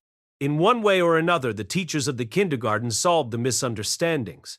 On a later date, Remia has written a letter so that the misunderstanding doesn't spread further, so that it disappears from Hajime's town. Honestly, he almost was breaking out in cold sweat. Moreover, Remia is a widow, and it was possible he would aim for her next time? A lady killer with a docile face, and most turned cautious eyes towards him. Recently, he has given up on that already. Still, more or less, he doesn't let her call him Papa. They walk with Miyu between them while holding hands home. From time to time, they swing Miyu forth and back like on a swing while chatting. If you look from the side, it completely looks like a family. Peren Miyu, what were you doing today? Today. Miyu answers Yu what she was doing today. While seeing such a Miyu, Yu looks at her very gently. It is full of love and warmth overflows. Somehow, Hajime has been fascinated by such a divine Yu. It takes a while till a ill-humored voice reaches Hajime. Moo, Pop, Arnie-chan, do you hear what Miu is talking about? Eh? Sorry, I was spacing out for a bit. Hajime smiles with a wry smile while apologizing to Miu, which is angry, and lifts her arm. And to please her, Hajime starts to cuddle with her. Though Miu restores her mood very fast as she was held, she doesn't want to let go and tries very hard to still pretend to be angry at him. It was obvious for Hajime, but he pretended not to notice it, and Hajime was still soothing Miu. At that time, a faint gurgle finally reached their ears, a woman's voice, and of some men. Judging by the voice, the female seems to be in a pinch. Hajime and Yue look at each other and peek into the alley where the voice was heard. What a template is this? Enemy of women won't be forgiven. Like you can imagine it, some men were trying to forcefully pick up a girl. Hajime twisted his head while holding Miu and thinking what to do. The enemy's strength wasn't very big. Judging from their postures, they only seemed like small punks. It wouldn't be a big deal, even if they were armed. Their potential was analyzed, and Yue on his side plunged forward to the punks. They have turned towards Yue as they have realized that she approaches them and were momentarily stunned by her pretty face, and were smiling. However, immediately their smiles became vulgar. Their eyes were seeing new prey. Because of their glances, Hajime got angry. However, before he was able to babble something, Yue got in between the pickup guys in a moment. In addition, in only a moment, their joints made a beki-baki, breaking sound, and Yue got control of them immediately. Believe it or not, the guys were beaten up without a chance to speak. They fell on the ground while screaming in pain after getting hit. Yue didn't show any mercy and the girl's face became stiff, and Yue went back to Hajime immediately, and they began walking home again. Not even 3 minutes had passed after the commotion. A short-term battle that reminded of a certain space hero. Unichan is strong! How cool! You will be trained when you grow up. 15 years have passed. Miu's future is a bit worrisome. Miu praises Yu. However, Hajime feels irritated as he wasn't able to do anything as a man. Even with his troubled look, he fell in love again with his lover. Huh? Was Yue so strong in close combat? Moreover, why was I able to analyze their strength? While holding Miu with his right hand, Hajime unconsciously puts his other hand to his thigh, and there his hand is searching for something. However, that something is not there, and he feels some kind of discomfort. At night, after dinner and taking a bath, Hajime threw himself onto his bed. His hair was not dry yet, and he had begun brooding over something. He had a strange feeling. It should be his unchanging daily life, but his instincts say something like, "This is wrong," and his happy daily life got denied. Vertical bar, wake up, it said. Hajime scratched his head while being irritated. At that time, knocking sounds, unexpectedly sounds. Panada, Hajime? Vertical bar AA. Yeah, PM here. Yue opened the door and entered the room. In a negligee, white sexy arms and feet were shown. Yue came closer to Hajime and noticed that he had wet hair and scolded him. While having a scolding gaze, she arrived at his bed. In addition, she began to dry off Hajime's hair while he was yaying on the bed. Vertical bar N. It's dry now. It's bad to leave it wet. You'll catch a cold. You are right, thank you, Yu. Hajime was thanking her and Yue hugged him from behind. And she buries her face in Hajime's neck like a spoiled child. Both of her arms invade Hajime's clothes from the back and start to caress Hajime's chest. After Remia picks up Miu, Yue becomes a spoiled child. As long as Miu is there, they can't be spend much time as lovers, so some fault lies in that. When there are holidays, Yue is sulking pretty much as he cares for Miu too much. It's inevitable to some degree. However, her desire to monopolize him is strong. She is stronger than any thugs, full of love and kindness. She loves me and is the best girlfriend there is. I am satisfied with this everyday life. I should feel blessed. Yet, why am I dissatisfied? What is wrong? Why is there a moya feeling in my chest? While feeling the softness and the temperature of Yue's body, Hajime tries to ignore the uneasiness which swells up. To such a Hajime, Yue whispers something to his ears. Everything is fine. Do not worry. He'll make Hajime happy. While melting in such a sweet whispering, Hajime's consciousness began to fade. At this rate, how sweet would it be to sleep while being spoiled by Yue? That's right. Yue is here. There isn't anything more important. There shouldn't be. I didn't need anything else.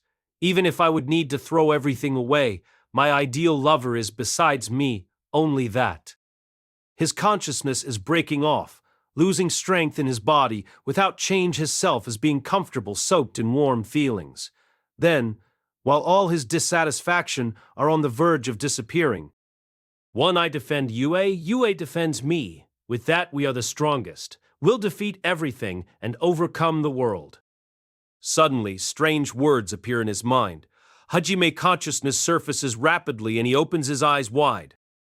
If you like, Yue can come too? His voice echoes again. It was the promise of taking Yue back to his home. Afterwards, Yu smiled. They go back to his home together. While he said that, she had smiled like a blooming flower. She was happy from the bottom of her heart. If you think of it, when Hajime saw that for the first time, he was probably done in. Also, the oath was set on the day of departure after passing life or death situations and stepping into the world. They vow to protect each other, defeat everything that stands in their way, and go to Hajime's hometown together. His instincts tell him that. Immediately before his consciousness fades, he remembers the important oath, embraces himself, and something about seeing you and stands up. Ideal lover, sweet gentle world. Miss Stupid. Hajime covered his eyes and gritted his teeth to the very limit. If he did not do so, he wouldn't be able to forgive himself. I forgot the promise, was almost blinded by this world. PM disgusted about myself. Hajime hit his cheek with his full strength for punishment, though Yue is surprised by the sudden action of Hajime and extends her hand. Bashi, it was deflected by Hajime's hand. Yue wraps her hand with her other hand with a sad expression. With the expression which was probably produced in the Great Labyrinth, Hajime, don't kid with Medj, spat out an abuse. Hajime, what's wrong? Yu's Gestian was disregarded, and Hajime turned a sharp glance towards Yu, like he was another person. Well, Yue is important for me. I don't need anything besides her. Hajime, I am happy. Though Yue is confused by Hajime's sudden words, her expression softens up immediately. However, contrary to the words, Hajime's gaze remains sharp. That why, if I tell you to cut down or cast away someone else, will you do it? Vertical bar if Hajime really wishes for that. Ye nods to Hajime's words without hesitation. Even if it were Shaya, Kaori, Tio, or even Miu. Vertical bar if Hajime wishes for that. Almost like embodying Hajime's ideal Yue and carrying out all of Hajime's wishes. To such a girlfriend, rather than being happy about it, he shows an irritated expression. He mutters in a small voice, vertical bar, I was drawn in by that. Impossible. And, with a sharp glance, he spits out words. Is that so? I understand, bastard. In the moment when he declared Yue as an imitation, Hajime's appearance changed, from the appearance of a Japanese with black hair to a boy with gray hair and an eye patch. Crap, I really fell into the trap just like that. That's why you shouldn't be careless in a Great Labyrinth, better said. The one who created Haltina is one of a fella. Yue walks up to the cursing Hajime, and she reaches out to Hajime with a clinging expression. Stay here? If Hajime stays here, he will be happy. Shut up, fake. Don't call my name so familiarly. Why? PMU, Hajime's lover, ideal lover. With what are you dissatisfied? With everything, you idiot? Doing everything I want? Monopolizing me? My ideal lover? That's only a doll. I don't have the hobby of playing with dolls. Hajime wants to get out of this space already and spits out to Yue that she's a fake. Wrong. PM not a doll. I have all the personality of Hajime's ideal lover. That's why stay here. Everything that Hajime wants will be like his ideal. I'll always stay by his side. Apparently, it doesn't seem to be an ordinary fake. The world was also produced by the memory, and also the characters were read with the transition/teleportation. If there would be something more impossible, maybe, if it's that way Dash created, an even more ideal world would be created. Certainly with the pain tasted in hell, and with what may stand before them in the future, that it would be ideal to live with Yue and the other in the peaceful Japan. It's beyond help. It couldn't be even more wrong. Hajime says it like it was like a trivial matter. A red light emits from his body. The clear red magic is spread through the world in a moment, and is stopping and raising its density by a dreadful amount. As long as this is a trail, when clearing the conditions, it is possible to escape it. But he can't help it and uses his whole strength. The point is, he's venting his anger. It should be his ideal word, So Yue asks Hajime why he's rejecting it. Hajime continues to discharge his magic power and turns his glare to the fake. Dope, why? Dash shit me. It's a simple story. My ideal Yue is not such garbage. This real one exceeds my ideals by far. The real Yue is more attractive than a Yue which doesn't exist. Hajime pours out magic to the very limit and remembers the worthless feeling again. Lets out a loud roar and pours even more magic out, and the space finally begins to crack. While the world's cracking, it makes a bikey Becky sound and expands a bit. However, the magic is not strong enough and it's already exhausted. However, there is still a stupid method left, as he doesn't want to yield to this space. That's because he's pretty stubborn. Hajime takes out a magic stone out from his stock and uses Limit Break. He raised his magic power in one go. Those guys are always like this. They always trample on my ideals and try to end them, to tie us with them, strongly. It won't go like those troublesome guys want to. Still, for this reason, I will be the strongest. The world is dyed crimson red. Like piercing the heavens, a bright red torrent bursts out. The world was broken. Fragments of the world are fluttered like glass in the air. It shines like diamond dust. At the end of its life, like sparking, the imitation you lets out a smile in the broken world. It wasn't like Yu's smile. It was like someone else's smile. Hajime had an idea what that was. However, his consciousness began to fade rapidly, and he wasn't able to point that out. You passed. With only being nice, you don't stand a chance. There is no sense in only giving. Even if it's hard or painful, only what was piled up in reality can make you happy. Don't forget that. It was a voice different from Yue's. It's more manly than feminine. However, it was a very gentle voice. Hajime, at the end of his consciousness, cannot help it and raises his voice. None of your bussiness, but PII, remember it. The person was already hard to see, nonetheless still raised a gentle smile at the end. It felt just like that. Hajime felt a dry, cold texture on the back of his head. This feeling rapidly brought Hajime's dozing consciousness back to reality. Where is? He shook his head to clear it, then quickly stood up and checked his surroundings. Without any sources of light, it was pitch black. However, since Hajime had his night vision, the darkness didn't hinder his sight. As a result, a quick look around told him that he was in a cave similar to the large tree they had entered before he lost consciousness. However, he quickly realized that it was much larger. There was one distinct difference, though. It was a domed, circular space, filled with transparent, tan-colored, oblong objects that gave off a clean feeling. They were regularly spaced throughout the domed area. Judging from the size, each could fit a person inside. Hajime thought they looked exactly like coffins. The empty space Hajime had woken up in was lined up with these tan coffins.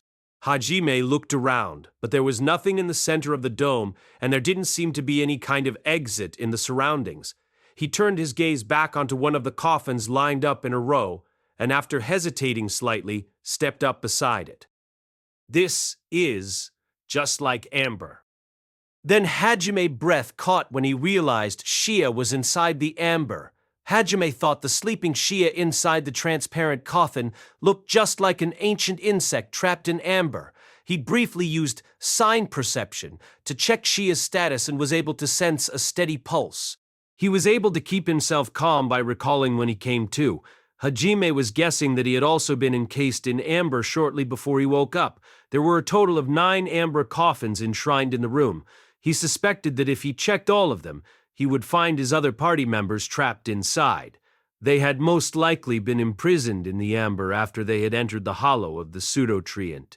They were all probably ensnared in appealing dreamlike worlds just as he had been. If they manage to escape from that dream world, then it is likely that they will be freed from the amber right in front of Hajime's eyes. As Hajime found and stared into the amber imprisoning Yu, he concluded that there was at least one good thing about the current situation. Well, at any rate, it's good that Yue and Tio are back in their bodies. Turning them back myself may have been a problem. Just as Hajime had said, inside 2 of the amber coffins were Yue and Tio, and not in their goblin forms but their usual beautiful bodies. They were probably returned to their original selves when the previous stage was cleared. Personally, Hajime was glad. He would have loved her either way, but the original Yue was the best. Hajime lowered himself down beside Yue and stretched his hand out towards his beloved's face. Of course, the amber got in the way, but he still moved his hand as if to caress her face. "Come back soon, Yue. I want to hear your voice." For a moment, the dangerous thought of breaking the amber by force crossed his mind, but if he did break her free, he was worried that it might cause the trial to end in failure, so he held back the urge. You in a blazer was dangerous. Shia too. How was Dreamy able to retain his reason? All right, I'll have you wear it once we've returned to Japan. As Hajime was caught up in these stupid thoughts, the amber began to emit a faint light. Hajime withdrew his hand and took a step back while watching the change. As the light grew stronger, the amber began to melt from the outside inwards. As the amber melted, it would trickle down the side and be absorbed into the ground. Within 5 minutes, the amber covering Yue had completely dissipated. Hajime confirmed Yue was breathing from the rising and falling of her chest. With that, his remaining tension dissolved, and he gently gathered her up in his arms. It wasn't clear whether he didn't want to leave her yaying down on the ground, or perhaps more likely, he just wanted to hold her.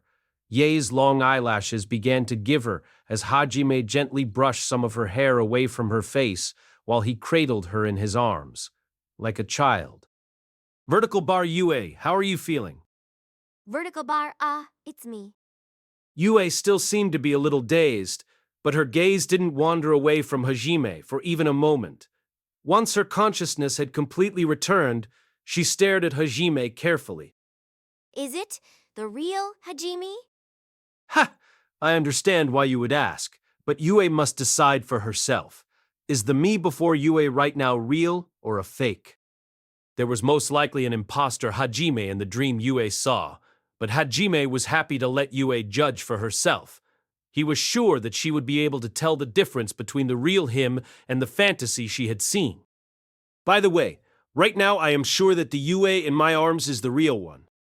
Hajime's words left Yue staring at him with a blank expression for a moment, but she quickly grasped his meaning and smiled.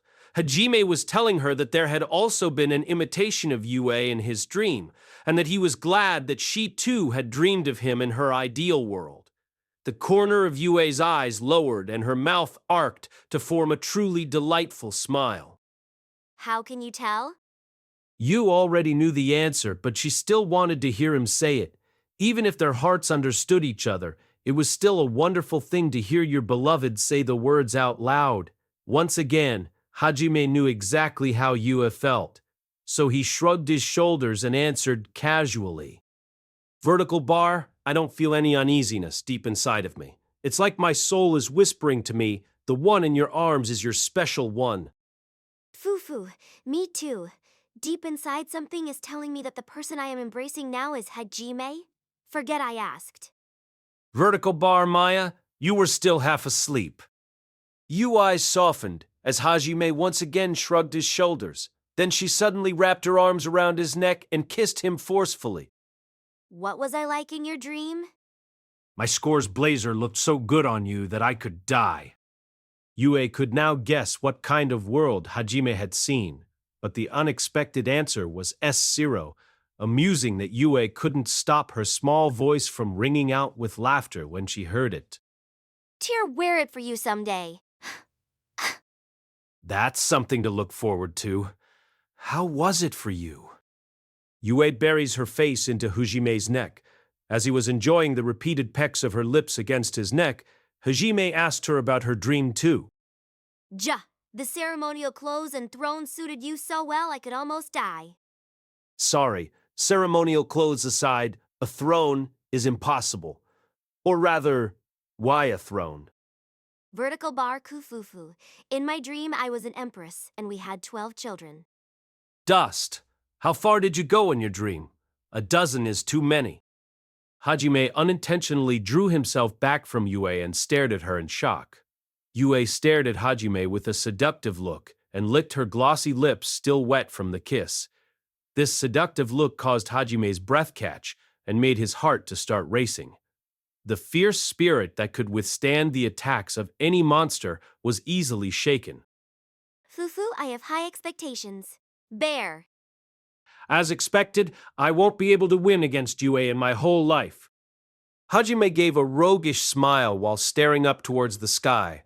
The light of seriousness in Yue's eyes had forced him to give in. Once again he was sure, this is my Yue. Returning to the excitement from before, Hajime cupped the side of Yue's cheek with one hand before sliding it down to her waist and embracing her. Yue, sensing that Hajime wanted the same thing as her, closed her eyes and lifted her lips towards his. Her rose-colored cheeks were irresistibly cute, and her vibrant tongue, visible through her opened and bewitching lips, was extremely captivating. There was no more need for words as the two drew closer, each wanting the other's lips. They continued to draw closer, 10 centimeters, 5 centimeters, and when the distance reached 0, N? they were interrupted by a strange noise that was vaguely familiar. This time, the unidentified sound had been close enough that they couldn't miss it anymore. Yue and Hajime exchanged glances, then turned their heads towards the sound. There they saw... Whatever. I can see PM not wanted even though I did my best to come back. And then suddenly that atmosphere tried to get attention by clearing my throat, but... Gusu. Reality is always so cruel. They were greeted with the pitiful sight of Shia, struggling to hold back her tears as her rabbit ears drooped. The drops of moisture trickling out from the corner of her eyes stirred up Gait a bit of pity. It would seem that Shia had woken up shortly after Yue. Unfortunately, they had been too caught up in their own reunion to notice. Hajime and Yue quickly began to soothe the utterly miserable Shia. Hajime drew Shia close and tightly embraced her, and after a while the lonely rabbit's usual spirit began to return. Soon both her rabbit ears and cheeks were twitching with delight, while her rabbit tail flapped about happily. Ooh, as I thought, Shia must have rabbit ears. It's the rabbit ears that make her who she is. She just isn't Shia without them. Better put, it's that Shia existence is defined by her rabbit ears. Vertical bar. No, I can't understand that. Rabbit ears are not all that I am, but you really seem happy to see them, Hajime-san. Did something happen in your dream? Vertical bar. Ah, do I? The Shia in my dream didn't have any rabbit ears. She was just an ordinary girl. Is that even Shia? Vertical bar no, Yue-san? It's true that my rabbit ears are part of my identity, but I would still be Shia without them, you know? Shia was beginning to feel a vague sense of unease from their reactions. Perhaps they are only nice to me because they like my rabbit ears? Hajime and Yue quickly began to reassure Shia once they saw her worried expression, and soon changed the topic to asking her what she had seen in her dream. It seems that she dreamt of a world where the Halia tribe were exiled and hunted, and she was able to live happily together with Yue and Hajime. Yue explained hers again as well. It seems that in her dream she was never betrayed and her former country didn't fall to ruin. She had received Hajime as her groom, and they had started a family together. Vertical bar, as for me, my world was one where I was living a happy life with Yue, Shia, and the others, without ever having been summoned to this world. It basically rewrote the great suffering I experienced in the past, but included the happiness of now. Vertical bar, I see. That certainly would be an ideal world in a certain sense. How did Shia escape? It was obviously because I couldn't deny my current self, even if I wanted to. I see. Yue nodded with a convinced look, while Hajime nodded with a gentle look in his eyes. In her dream, Shia must have remained as her weak self from the past, but she was unable to accept it. In the dream, I met Hajime-san and the others before my family were attacked. We were all living together, and I was fine with just being protected. But something felt wrong. It was as if my heart was screaming at me. There is no way you can stand beside them with a way of life that embraces weakness. The Hajime-san who was telling me you would protect me and the Yue-san who was telling me not to worry were certainly sweet and gentle, pleasant even. but the more they told me that, the more my discomfort grew. By the time I noticed it, I had already decided to fight by the side of Hajime-san and the others. So that's how you got back. Hi! It is because instead of watching your backs, I want to stand beside you both now and in the future, even if it ends up being filled with hardships and pain. While watching Shia grin happily, Hajime became lost in thought. Shia had really become strong. The first time they had met, he had tried to drive her away as hard as he could. Now it wasn't possible for him to reject her, all thanks to her love for Hajime and her strong desire to be an equal part of their group. A feeling of affection for Shia, different from the one he felt for Yue, welled up inside Hajime. He pulled her head towards his chest and began patting her gently. Standing at their side, Yue was able to guess Hajime's feelings from the affectionate face he was making. Vertical bar ma, how should I say it? Welcome back, Shia. You did well. Ah! Yes! Pee him back! The place where you belong is by my side, is what Shia felt Hajime meant when she heard him say welcome back. For a short while, it left her feeling a little giddy and embarrassed, but soon the happiest smile surfaced on her face, and she clung on to Hajime tightly. As usual, Hajime had Yue cuddled up under his right arm, and Shia embraced under the left arm as they all discussed their dreams, and as they were chatting, another one of the amber prisons began to give off a faint light. Once again, one of their companions was about to break out of their prison of sweet temptation. Vertical bar. If PM not mistaken, that amber is. Hajime, recalling who was in that prison, muttered softly. Yue increased the intensity of her magical light so they could better see the escapee. As the light grew brighter, Muga, Master Scorn is not such a half-hearted thing as that. If you expect to satisfy me, you better train harder before coming back again. the person waving her fist in the air and saying such things immediately after waking up was, of course, none other than Tio. Able to guess the contents of Tio's dream just from her remark, they all reflexively directed silent gazes of scorn at her. Hajime, who was spoken of in such a way, eyes especially looked as if they were staring at trash. Feeling his gaze, all of the muscles in Tio's body began to quiver. Then, turning around with an excited expression on her face, she was greeted with the cold gazes of Hajime's group and started to tremble even more. After a moment, she started running towards Hajime like a lost dog towards its owner, an expression of ecstasy on her face. Vertical Bar Master, this one just got back now. Shower mistress with your love. Even after being turned into a goblin, she was still the same as always. Tio jumped towards Hajime with a diver's pose. Hajime silently drew Donner and shot Tio mid-jump, causing her to perform a triple flip in the air before landing face down on the ground. He then stepped onto her back and trampled her further into the ground with his feet, causing her to start making screams heavily mixed with panting noises. This worthless dragon! Just what the heck did she have me do in her dream? This is it. This is what this one missed. Even though this one did her best to return from that fake world, this one is rewarded by being shot and trampled underfoot, with eyes that look at this one as if seeing trash. The mildness of that fake was nothing compared to this excusite pain. This is how Mistress One and Only Master does things. More. Hurt this one more. Just die, you pervert. Ba-ba-ba-ba-ba-ba. Hajime, unable to listen to her outcries anymore, snapped and invoked Thunderclad.